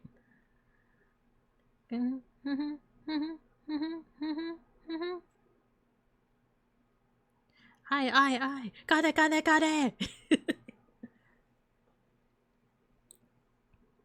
I like how this song is just yelling. Aye.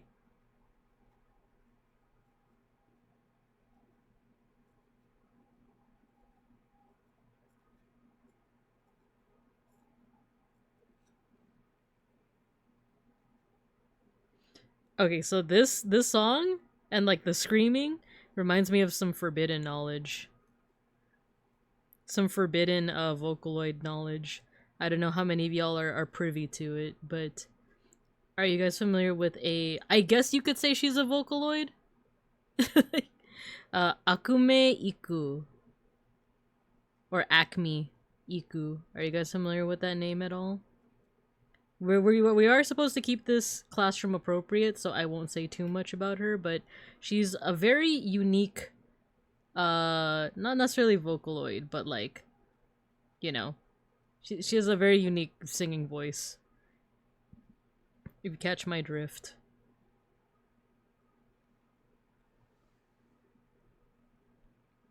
Earlier I was listening. Oh, I love William Stetson doing a cover of Bird Brain, and it felt off because a human was singing. Some of his covers are really good though. I like his Donut Hole cover, and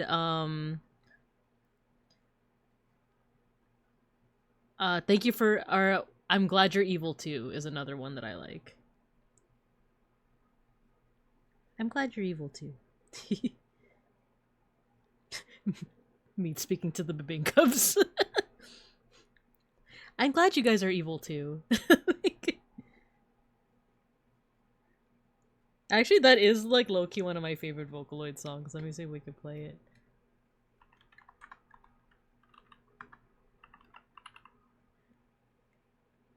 Here, this one's by Pinocchio P.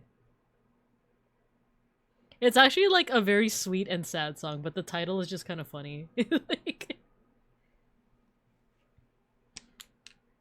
it's like, I'm glad you're evil too.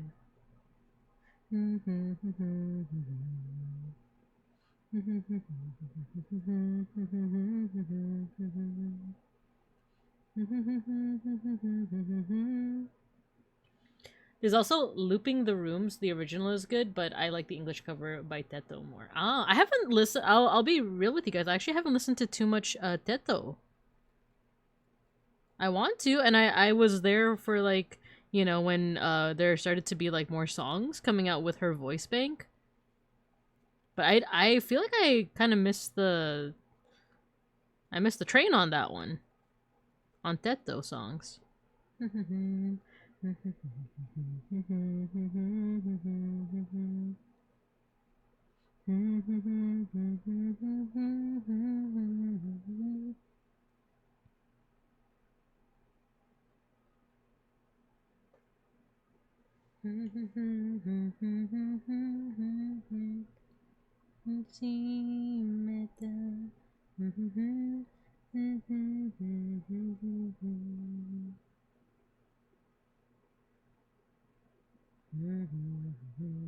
There was one Vocaloid composer that I used to listen to in like the 2010s, but like I feel like even just saying his name is a bit like controversial nowadays.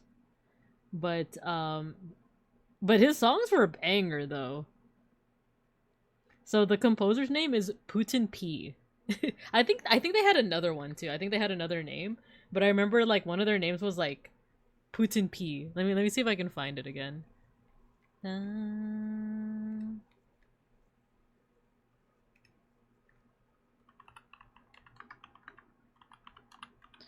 The stories were crazy, but like they were also like bangers.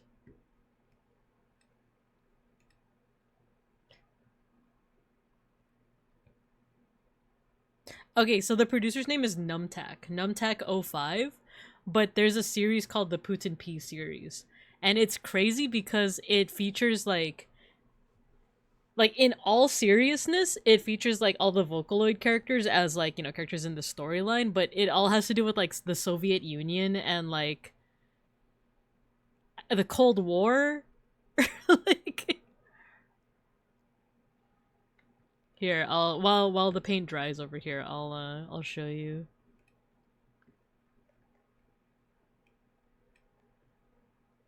It's the Putin P series, and each song opens with like this picture of Putin.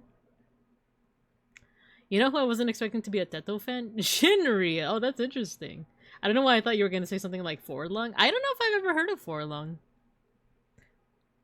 History and birth sequence of events in the Putin P series between the events of the Russian era that make up the backstory and the Vocaloid era that make up for the setting of the present-day conflict. Included in the timeline are also important historical dates. So there's a Russian era that revolves around like the Soviet Union, and then there's like the Vocaloid era where like it's like present day, but like all these characters are in both eras.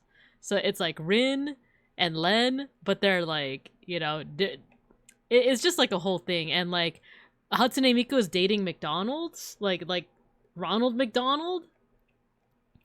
And see, like, I'm not kidding. Like Hatsune Miku was dating like Ronald McDonald. Putin is a character in this, and I think she's also an assassin. And it's you would think that this is like a series full of like, you know, poop posts. Like it's just a bunch of like silly stuff, but it's like a serious storyline, and the music is like amazing. You know what? Let me see if I can like let me see if it's on. I'm kind of curious if his music is on Spotify. It is. Oh my god, his music is on here. Once I'm Glad You're Evil 2 is done, we'll listen to the Putin P series.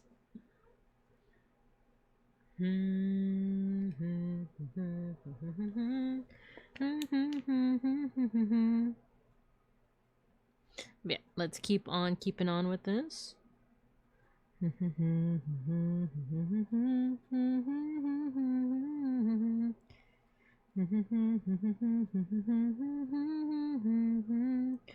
The time we have is limited, and fate, it seems, has poisoned it.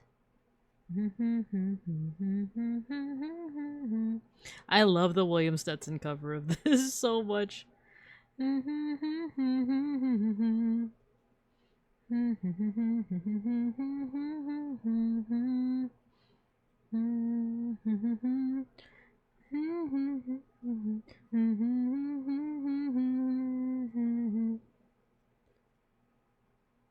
I'm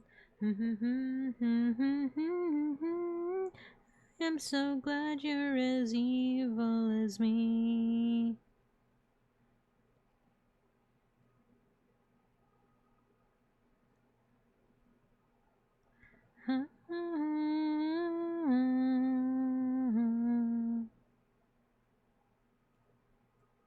Alright, at this point I'm just gonna do like dots rather than like circles, if that makes sense. That way it'll go a little bit faster. And of course that is why they call it dot art, right? That does mean that the dots are gonna be a little smaller, so maybe I should do a couple circles to even it out.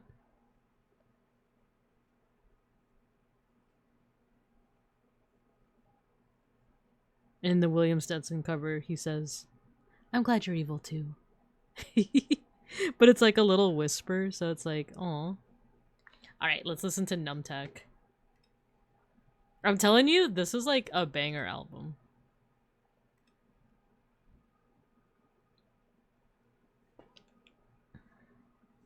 Yeah, we'll put the volume up a little.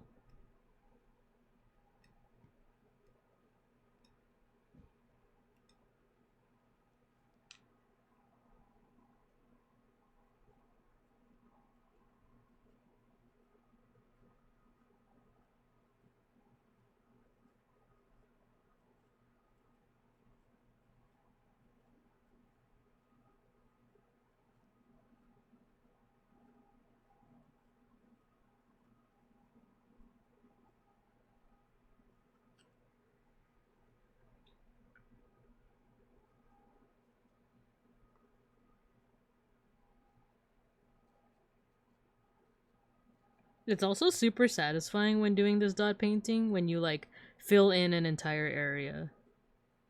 This is just such a satisfying like medium. Or not medium, like technique. Like you see this like little like circular spot over here? We're gonna fill that in right now.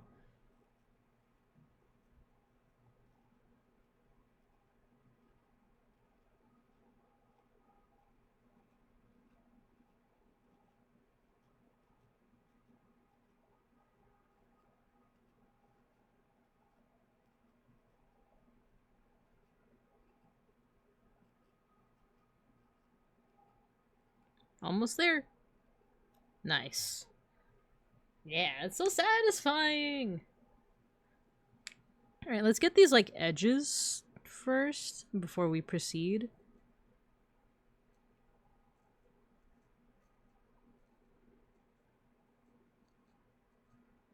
The clip.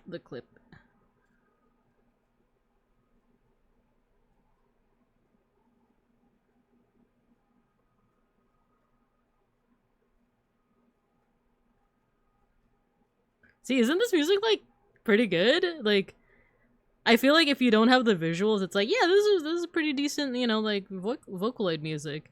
But then when you see the visuals, it's like, why is Hatsune Miku dating Ronald McDonald? Why is you know, why are the Kagamine twins like Russian in this? Like aggressively Russian too.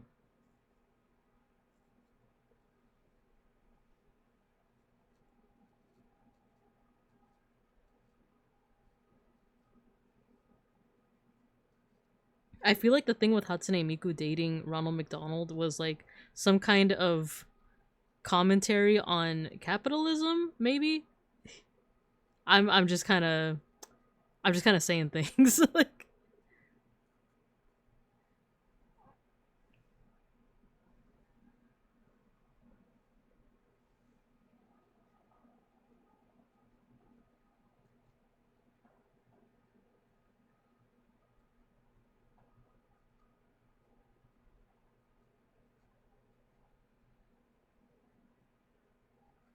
we're almost like halfway through the page. This is crazy.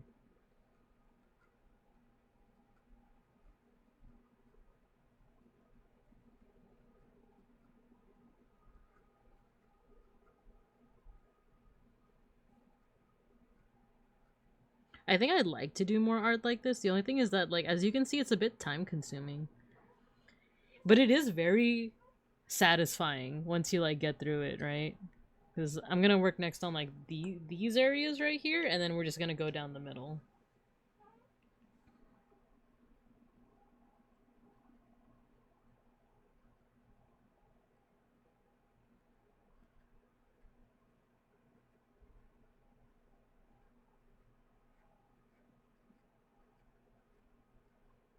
Yeah, speaking of art, I am going to return to one theme that I did in the past that I kind of abandoned, but my Digimon art started to pop off on Tumblr. But it's a very specific kind that I'm like, okay, maybe I'll come back to it. So, for those who don't know, I posted about it in my Discord, but I didn't really like talk about it on my social media or anything like that. But I have a Tumblr now.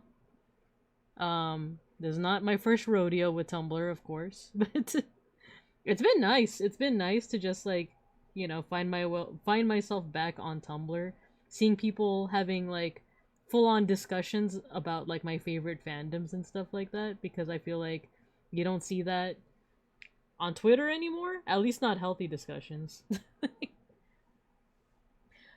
Was that related to Glasnost with the Soviet Union opening up to American commerce? I could look it up actually, because I don't know what the deal was with that story. I just remember, because also like there were no English subtitles to these videos.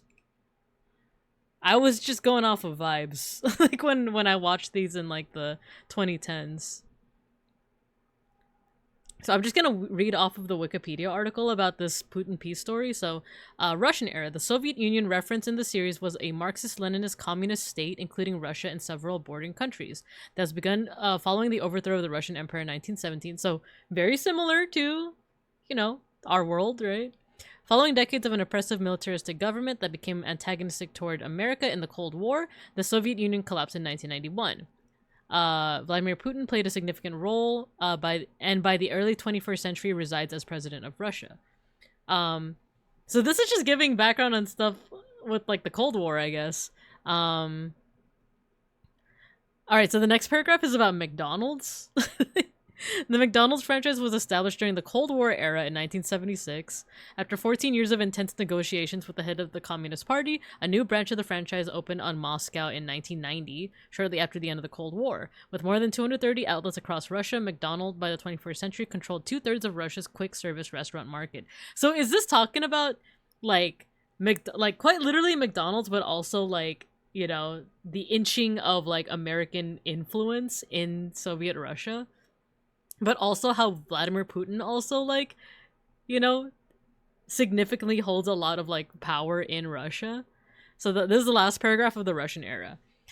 During the Cold War, the characters Elena and Urusei Tepanov were presumed to have been born.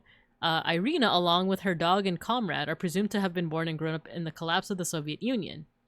The character Hatsune Miku is presumed to have been created somewhere during this time period, as well as Red Rin and the data file of Irina, her dog, and her comrade. The character of Ronald McDonald and his duplicates, there's duplicates in this, are also presumed to have been created during the Cold War with the establishment of the McDonald's franchise, and were likely present in Russia after the first McDonald's restaurant opened in Moscow. So I think this is like all like a big metaphor for like power struggles within Russia at like the end of the Cold War. And then there's a section here just titled the Vocaloid era. The Vocaloids of the series are given wildly different release dates, with Hatsune Miku presumed to have been created sometime in the 20th century and Kamui Gakpo made during the Soviet era, judging by his tattoo. Kagamine Rin-len and Hatsune Miku are all presumed to be singing sensations in the 21st century by the release of their series' first song, It's the End, in 2008, fitting more closely with the release of their real-world software counterparts. So yeah, it's not really telling much about the story itself, it's just more of like the background. It's crazy. It's crazy. Here, if you guys want to read about it yourself and listen to the songs, I'll put it in the chat. But it's wild to say the least. But alright, let's continue. Oh, you know what? I actually hear Schnackery, so let me go get the door real quick.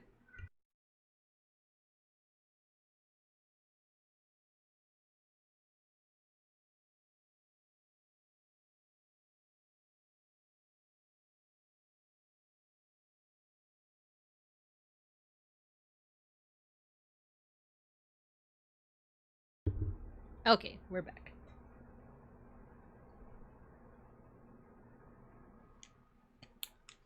Alright, let's keep on keeping on.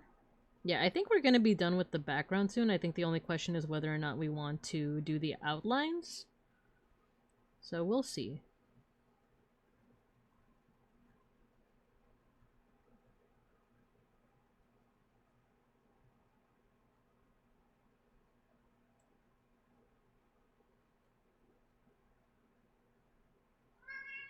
Snackery! What's up, buddy?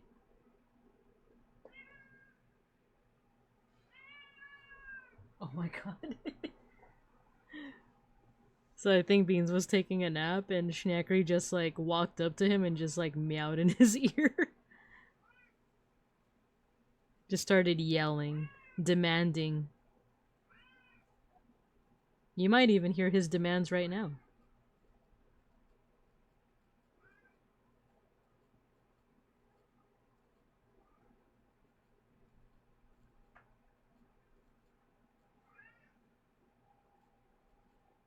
Yippee!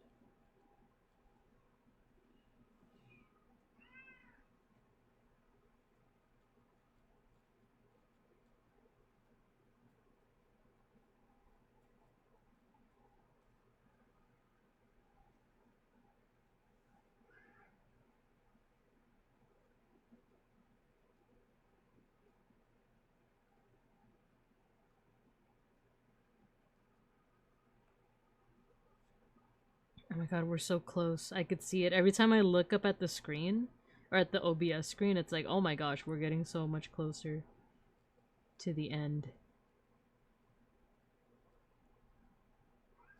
And the cool thing is, now that the sun has set and we're mostly relying on my, like, lamp, I think the colors are popping a little bit more.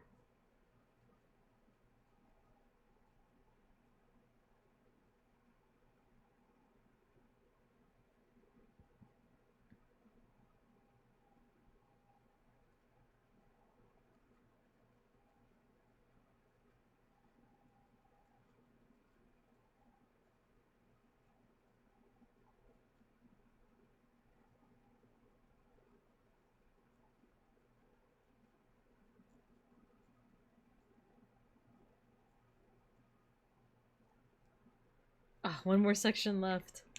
One more section left. We're so close. Snackery.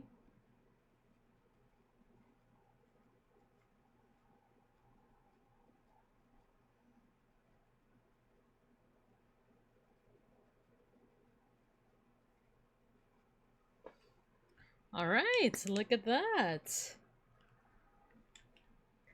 The entire page is now full of dots.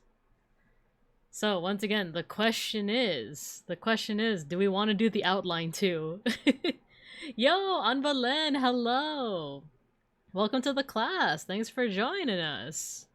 I've been seeing you around. I know that we know each other through the Digimon Discord, right? The Arya's concert one. I've been seeing you around. Hello, welcome, welcome. Yeah, we are doing POSCA marker art right now. We're imitating Aboriginal dot painting, Australian Aboriginal dot painting. So we're actually almost done, I think, or like we're almost done. We're just deciding on like an outline. I think we might because we do have a white marker right here. I just have to check if we have enough like ink inside of it, but yeah. One more section followed by the inevitable second layer of dots, right? Oh my gosh. I know, I was thinking about it, like, should I have another layer? Because there are some parts that are getting, like, kind of, like, lost. There's not enough contrast. So, for example, like, the purple and the pink, right? I don't know. I don't know. Okay, so I'm gonna try and see. Let me see how much ink is inside of this, like, white one. And then... Okay, that's not really showing up, so... What if we put a little dab here? The thing is, it doesn't feel like there's a lot of ink. Let me see if I have another white one. It turned out so cool. Thank you. I feel so lucky to have found your content. It's so up my alley. What a fun idea. Nice! I'm glad. I'm glad. Thank you for the kind words. Yeah, feel free to stay as long as you want. Yeah, I think I do want to do the outline. I think the question is, do I have enough ink? Oh, I do have another... I have another white marker. So maybe we can use that. I do also have one that is like close to white, but is more of like an off-white. Is this another white one? Ooh, yes it is. I have a third. I have a third white marker. So, no matter what, we do have white pigment. So, you know what? Let's try it out. Ooh, yeah, this one definitely still has pigment. It's kind of watery though, so I'm a little worried. But let's try it out here. Ooh, okay, I'm digging that. Especially because the color I use for the outline is gray, so I do feel like this white is gonna pop a little bit more. Why are we behind water? So the water used to be transparent. I'm actually not sure why it's not transparent anymore. So, you know what? I'm gonna do this.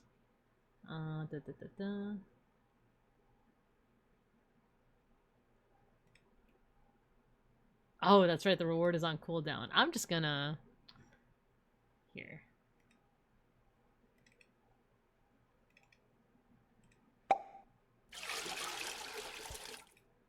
There we go. We fixed the pipes. Heavy water! Because we're drowning? The water has too much dissolved bebenkubs in it? It's more opaque than regular water. Yeah, right? It used to be transparent. I'm not sure what had happened to my OBS to make it not transparent, but lo and behold.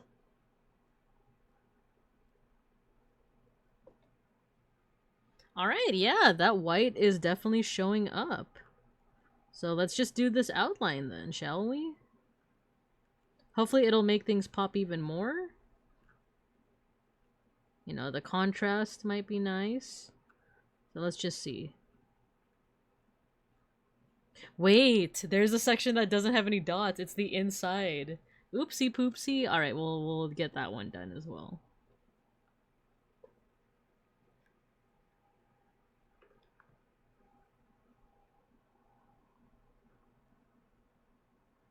Na na na na happy.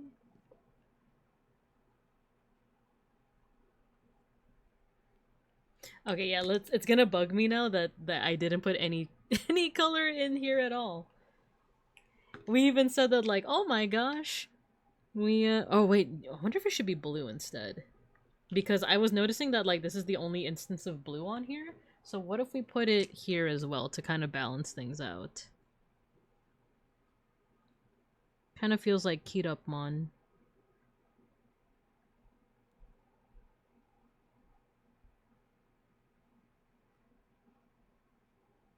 Yeah, I think I like that. I think I like that a lot.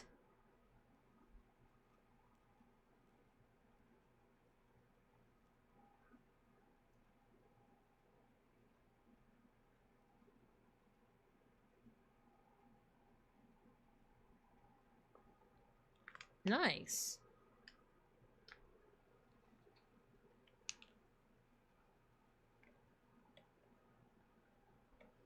Let's see. We were just ever so soluble. We're so very soluble. You guys are in fact soluble. Didn't notice you were using the brain cell. I love that. What sort of critter is this? Oh, that's a great question, Ambivalent. So this is actually a creature made by beeplebees. They are a regular in the chat.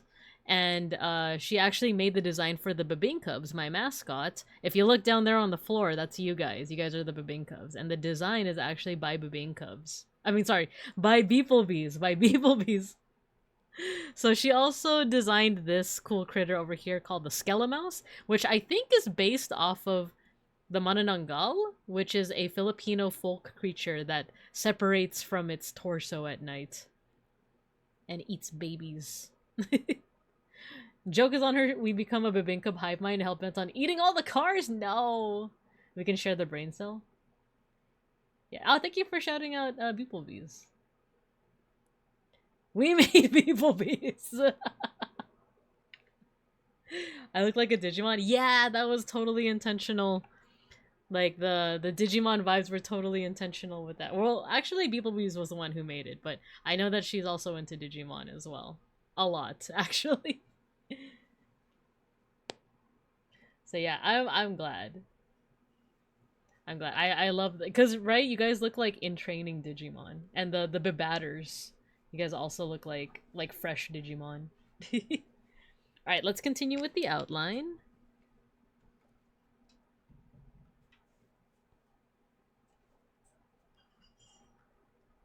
Yeah, I think the white is really making it pop.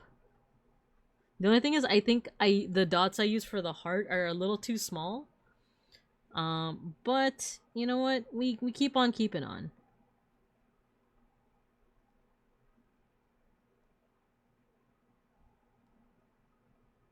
Yeah, I don't think I'm gonna be doing another layer, by the way, of dots. I think it's a one and done. One layer is all we need, right?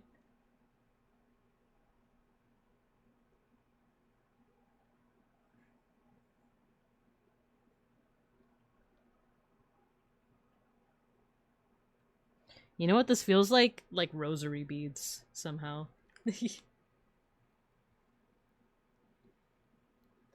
Gojikins looks legit like a Tsumemon, right? You can choose your own flavor and topping with the stream avatars add-on below the stream. Yeah, yeah, if you're on PC, scroll down, and there should be a window that says stream avatars, so you can choose whether you are a Babatter, which is the smaller one, or a Babinkub, which is the bear-looking one. You can also have some toppings. We have flan. We, yeah, there are commands. I think it's exclamation point commands? Or no, I think it's exclamation point Babinkubs. There we go. That's another way that you can customize, if you so please. If you like the form you have, no worries.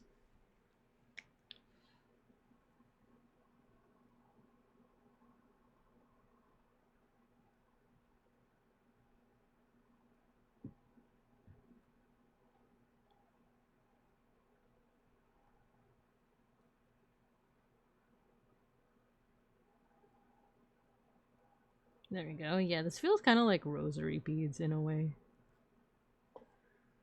I'm really digging how this is coming out.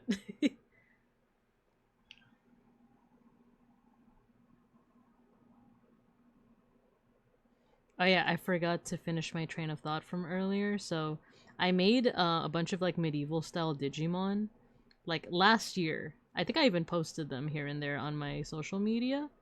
And you know, they did pretty well on Twitter, but I recently made a Tumblr and I wanted it to just be like Digimon oriented. So I made it. I named myself Binkamon. And then I started posting a lot of my old art on there. And the cool thing is, like, from the beginning, they started to, like, you know, get a good amount of, like, reblogs and likes and stuff like that, which is cool. And then I noticed that one of my, like, posts started, like, popping off a lot. And it was the one with, like, medieval style Digimon. And I was like, dang, like, I guess a lot of people like it.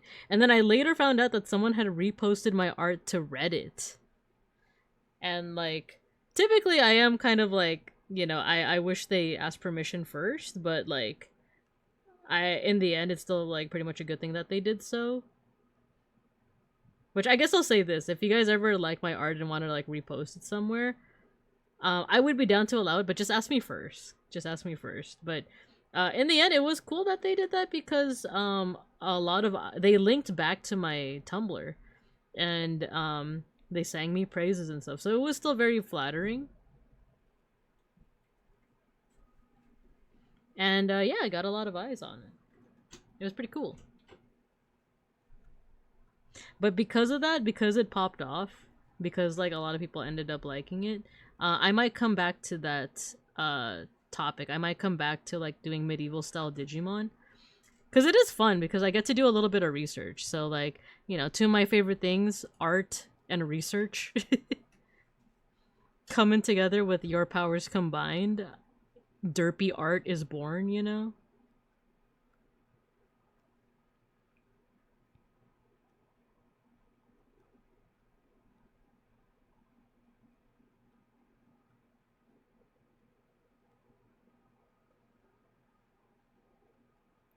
But I also have a lot on my queue at the moment. But like I said, I am pretty close to finishing up all of my Sun Bear Subathon rewards. Time to throw Babinka into the chaos of our VTubers? No. No, no, no.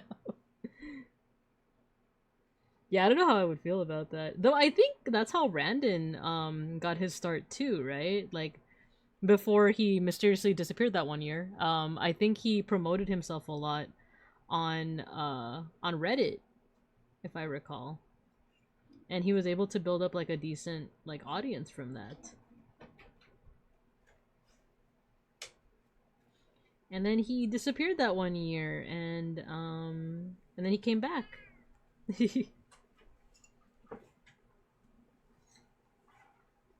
Is he back from break, by the way? I remember seeing a post that like he wants to do TTRPG with the Unks. The Babinka situation is crazy. No, no situations, no. God, if I ever hear that phrase from like a big time like bread tuber or something, I would. Should I finish that sentence? I would. I'm thinking about the Axel like graduate, like the picture of like Axel with like the LeBron James, like. Or no, it wasn't LeBron James. It was the other guy. It's like the lightning strike with like the glowing eyes, and it just says graduate.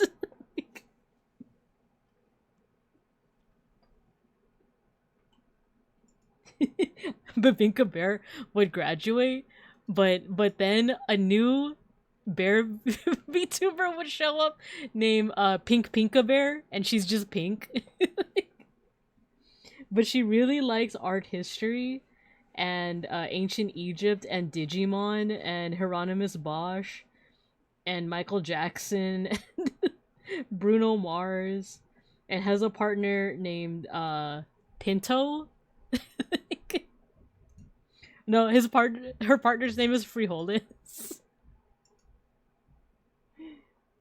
So you know, you would have to say goodbye to Babinka, but you could say hello to Pink Pinka. Not suspicious at all. Time to enter the bunkers. Time to promote the Green Man against his will. He was supposed to come back this Sunday, but Unksop got cancelled. Ah, the concept of bread tubers makes me lol. Not suspicious. Pink Pinka pair of they them empire of bread tubers. What a crazy. That's a new sentence. I'm pinning that. That's a brand new sentence. Sounds like a totally different guy. What's a bread tuber? From my like impression of what I understand, it's like drama tubers. Is that correct for people that know? Well, not drama tubers, but it's people that talk about drama, but it's like the people that are just like going on their own Twitter and just like reading like reaction Twitters to like drama and stuff. I don't know. Is that correct? Because I've just heard the term and I just thought the term was kind of funny. It's like, why are they called bread tubers, you know? As a Belgian European, I got excited about bread exclusive content and reviews and memes. Yeah, no, that's what I'm wondering too. I don't know why bread.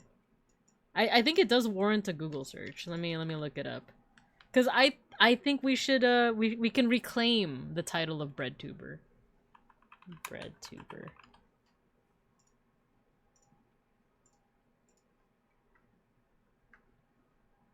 Oh, it says YouTube activist trying to hijack YouTube's algorithm. Also known as LeftTube?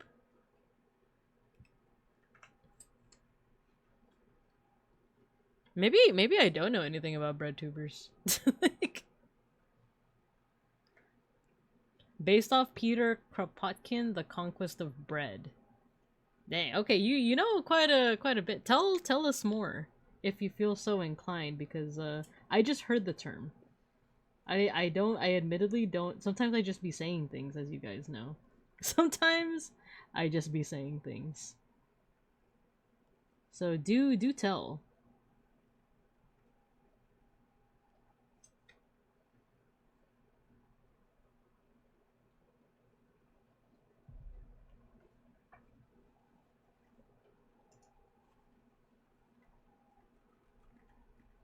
But we are almost done with this.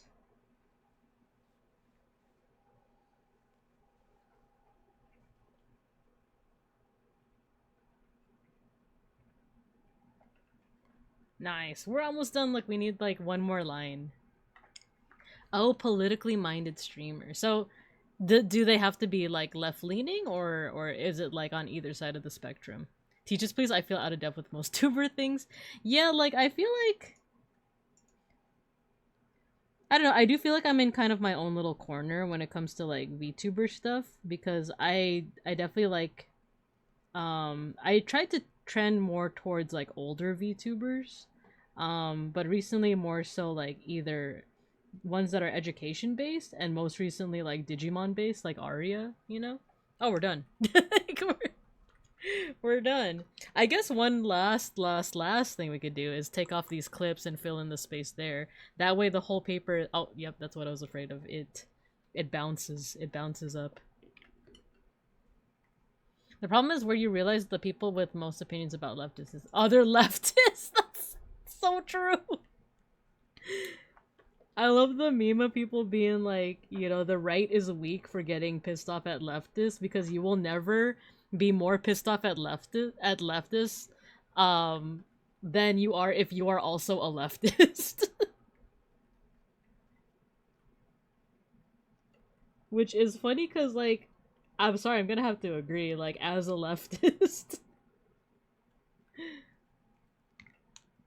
It came out really nice? Yeah, it did. Looking great. The joke being that a group of leftists will tear itself apart with factional inpicking. Yeah, you know it, Matthew. You know it. I remember when I was younger and I was more like politically active in like student organizations and stuff like that. I went to a conference and I just remember all of the discourse about like that's when I first met people who were like identifying as like, because I met, you know, growing up in California, of course you're going to meet a lot of people that identify as socialists, right? Maybe even you're a rare person that identifies as communists, like unabashedly. I feel like there are a lot more people that identify as communists, but they're not so like gung-ho about admitting it. So like I met more people like that. And then at this conference I met people that self-identified as anarchists, and I didn't know that much about like, because like when you hear about like the term anarchy, it's like, oh, so you don't want like any rules, you don't want any laws, and it's like kind of sorta, it's a little bit more nuanced than that, which is what I ended up learning from that conference. But I just remember like the people that were like way on the left, like the anarchists, were like, you know what, I don't think the communists do enough. And then like other people who were like self-identified as like communists were like, you know what, socialists don't do enough. And you know what, that person's not even a Maoist. Like... Also, me a leftist. Yeah, breadtuber sounds like a bunch of baloney by Big Gluten. As another left-leaning no notes on that, very perfectionist-minded. Yeah, it's a lot of like, it's mostly a lot of people that are like, oh, people don't go far enough in like their efforts. So, oh, my cat Schnackery wants out. Give me a second.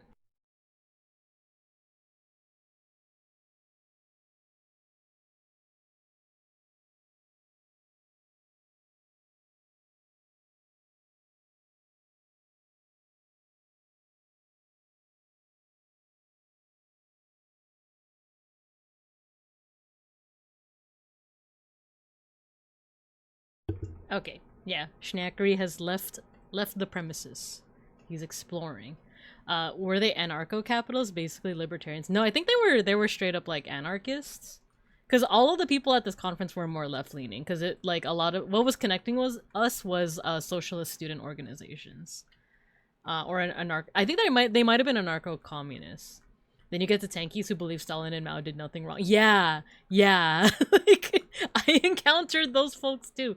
So I think a lot of the infighting among like leftist groups is this idea of like, oh, like people aren't doing like enough for the cause, for the struggle. It's a lot of like, how do I say this? Like, oh, you support that like bourgeois thing, you know? Like it feels kind of like the like almost like an inverse of the whole like, you know, like, oh, you critique capitalism and yet you live in it. Interesting, you know? Like, I might be kind of left of democratic socialist. The Bernie movement didn't do enough and the old man was weak in exercising power to affect political results. I think you're right and you should say it. Like, on my study abroad, I had this Spanish classmate who asked me if I knew Marx, and he printed out Das Kapital for me to read, like chapter by chapter, to bring it to class for me to read. Oh my gosh. That kind of stuff you have to be like into to like, I don't know, appreciate, I feel like, because like the closest thing that I have, I will admit right now, and actually I have never actually read Das Kapital, but or the Communist I think I read a little bit of the Communist Manifesto when I was first learning about it in school, but the closest thing for me is this book called The Pedagogy of the Oppressed by is it Paulo Freire? Basically he is a leftist who talks about like pedagogy, which is like the study of teaching, like how to teach essentially. But Pedagogy of the Oppressed is basically like, how do you teach to oppressed communities? And how do you like inform them of like, how do you name the oppression that they are going under and also give them the steps of like how to fight back against that oppression? So it's stuff like that, which I found very interesting, but that book is dense. Like I think it's less than 100 pages if I recall, but it is not an easy read, like at all. Like I think I read it 3 times by now, and I read it like all the times I read it were like 5 years apart. Like I read it first when I was getting into education, and then like 5 years later, and then I read it again with like my during the pandemic, because like my team was like interested in like learning more about pedagogy. So it is not an easy read, but it's just like every single paragraph is very dense with information. But I do recommend it. If you or anyone you know is like getting into education, it's a good read. If you go far enough left, you get your guns back. Yeah, exactly. It sounds like somebody that recommends Love Hina to a girl would do. Very, very close to my heart and my memories. I don't know if I managed to read all of the Communist Manifesto. I've lost my ability to read through nonfiction. Can I just say, Matthew? Same. Like, there's something about nonfiction that I just can't, like, wrap my head around anymore. Especially, like, extended, like, books. And it makes me feel like the ogre meme, you know? Even though the ogre meme is about, like, is about fiction. But it's like, I feel like I'll just read it and, like, understand it at face value, but not be able to, like, comprehend the subtext of it. And it's like, Babinka dumb. Babinka only understands surface level analysis of text and not the subtext and like deeper message of it. Like, Babinka feel dumb. Alright, I think let me clip this, and I think or let me put these clips back on, and we'll take a picture. And I think I'm done. I think I'm done, you guys. This came out really nice. I love that meme. That meme is me for real. Like, I thought I was good at, like, literary analysis when I was in, like, high school. And, like, the older I get, the more I'm like, you know what? I think I might just be dumb. like, I can understand, like, artistic analysis as an art historian. That's one of my favorite things. But, like, man, if you tell me those curtains are blue.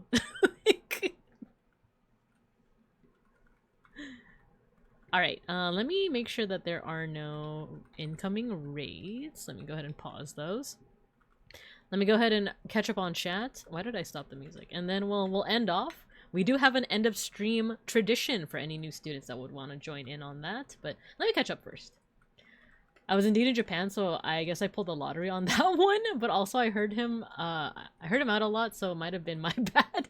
I appreciate the opportunity to learn about people, though. The teacher ended up telling him he couldn't use the printer for that anymore. With the amount of pages that you would have to, like, print out, yeah, I would assume so. What you doing, Lincoln Funger stuff? Yeah, this came out really nice. So big shout out to Gojikins for recommending the topic, as well as recommending the idea of like making our own dot art. This came out really nice. So once again, this is a creature designed by beeplebees, who also designed the Bebing Cubs. Ooh, what is this? What did you link? Open the link.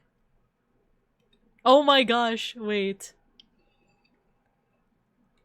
Okay, this is not a mosh pit. This is something that was sent to us. But yeah, this came out really nice. Thank you guys for joining on like watching me make these dots. Let's do our end of stream stuff. So let me first watch the video that Matthew just linked, and then we're gonna mosh. Nice dotting, thank you. But okay, you guys ready? Nice dotting.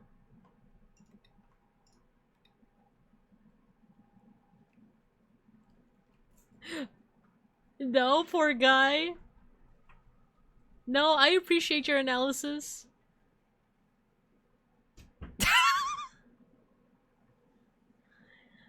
Religion and nationalism. That's me.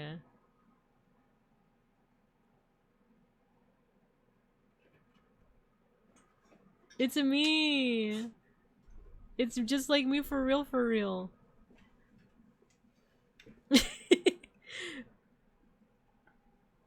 Just that Finnegan's awake. Dang. There's more. Are those condoms? What is that?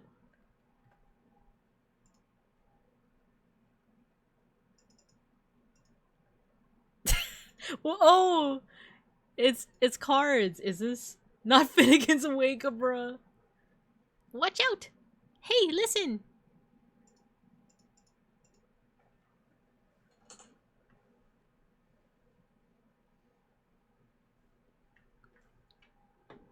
I didn't know about that second part. What's the deal with that second part? Is it like TCG? Because then Ogre is really just like me for real, for real.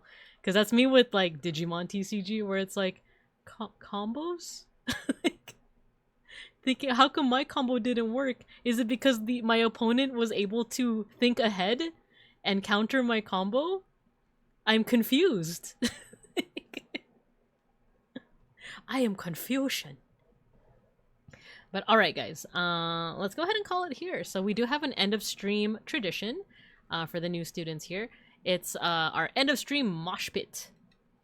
All you gotta do is, I'm gonna just play some music right now once I find a good song for us to— oh my god, Wolf's Rain. Once I find a good song for us to mosh to, and all you gotta do is spam your favorite emotes in the chat. You know what? I do like Eve. We could do fight song. All you gotta do is— Wolf's Rain is peak. I kind of miss Wolf's Rain. Remember how like one of the characters is voiced by Ty? The character that looks like Ty is like voiced by Ty, isn't he? Or am I remembering that wrong? We'll find out. We'll find out. But all you gotta do is, once you hear the music, go ahead and start spamming your favorite emotes in the chat, and I'm gonna make your little stream avatars on the floor there fight each other.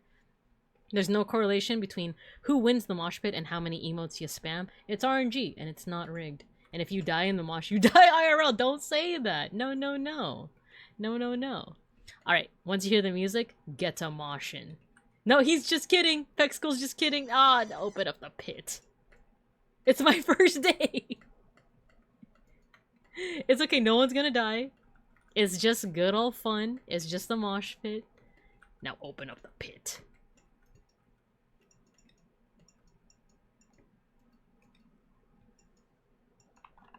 Alright. You ready? You ready? There we go. Start the mosh pit. Ding, ding, ding. Don't worry, the lots are rigged. It's not rigged. For maximum carnage. And let me see if we can raid into someone.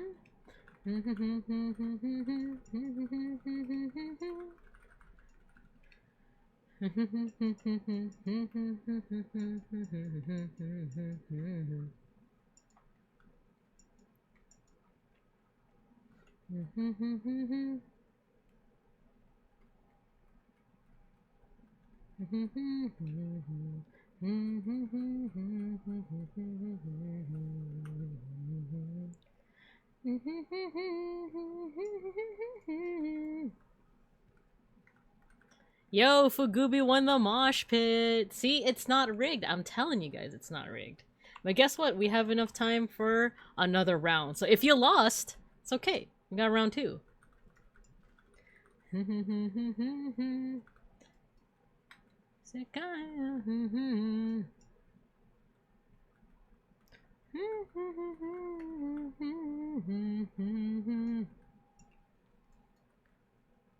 Da, da, da. Rigged to deflect suspicion? No! No, no. It's not rigged. It's just RNG. It's just RNGesus. You just gotta pray to RNGesus. It's just that simple.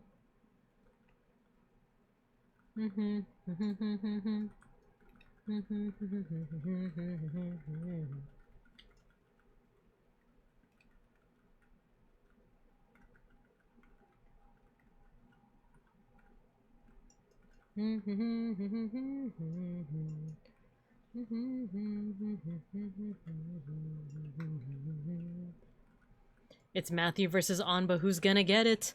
Who's gonna get it? Oh no, there's an ad break coming up. Hold on, I think I can snooze it.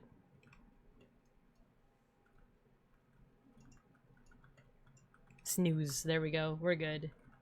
Yo, Anbalin won the mosh pit. Let's go. See, I'm telling you, it's not rigged. It's Anba's first time, and they won.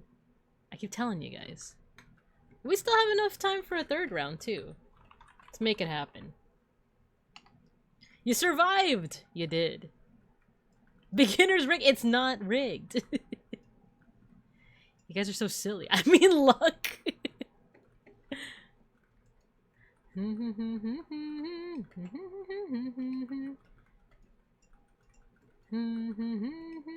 I'll take it. I love that.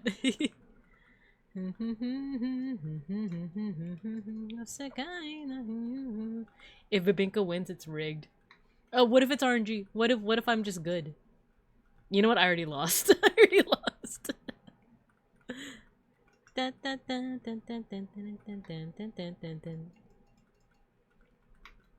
I'm thinking we just raid into Aros.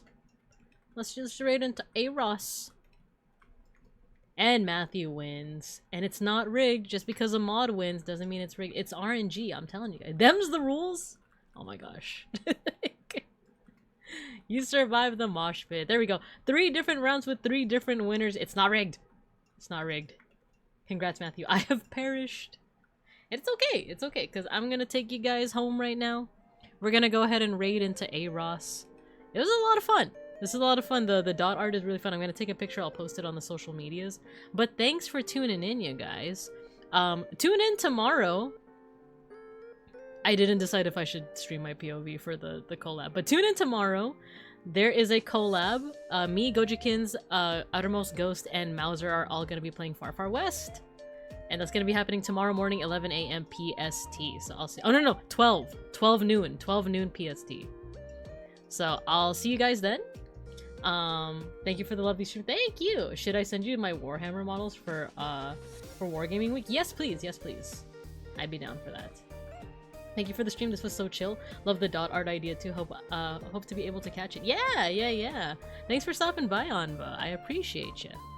So let's go ahead and start that raid over to Aros. I hope you guys have a good morning, afternoon, and evening. And as always, I'll see you guys when I see you guys.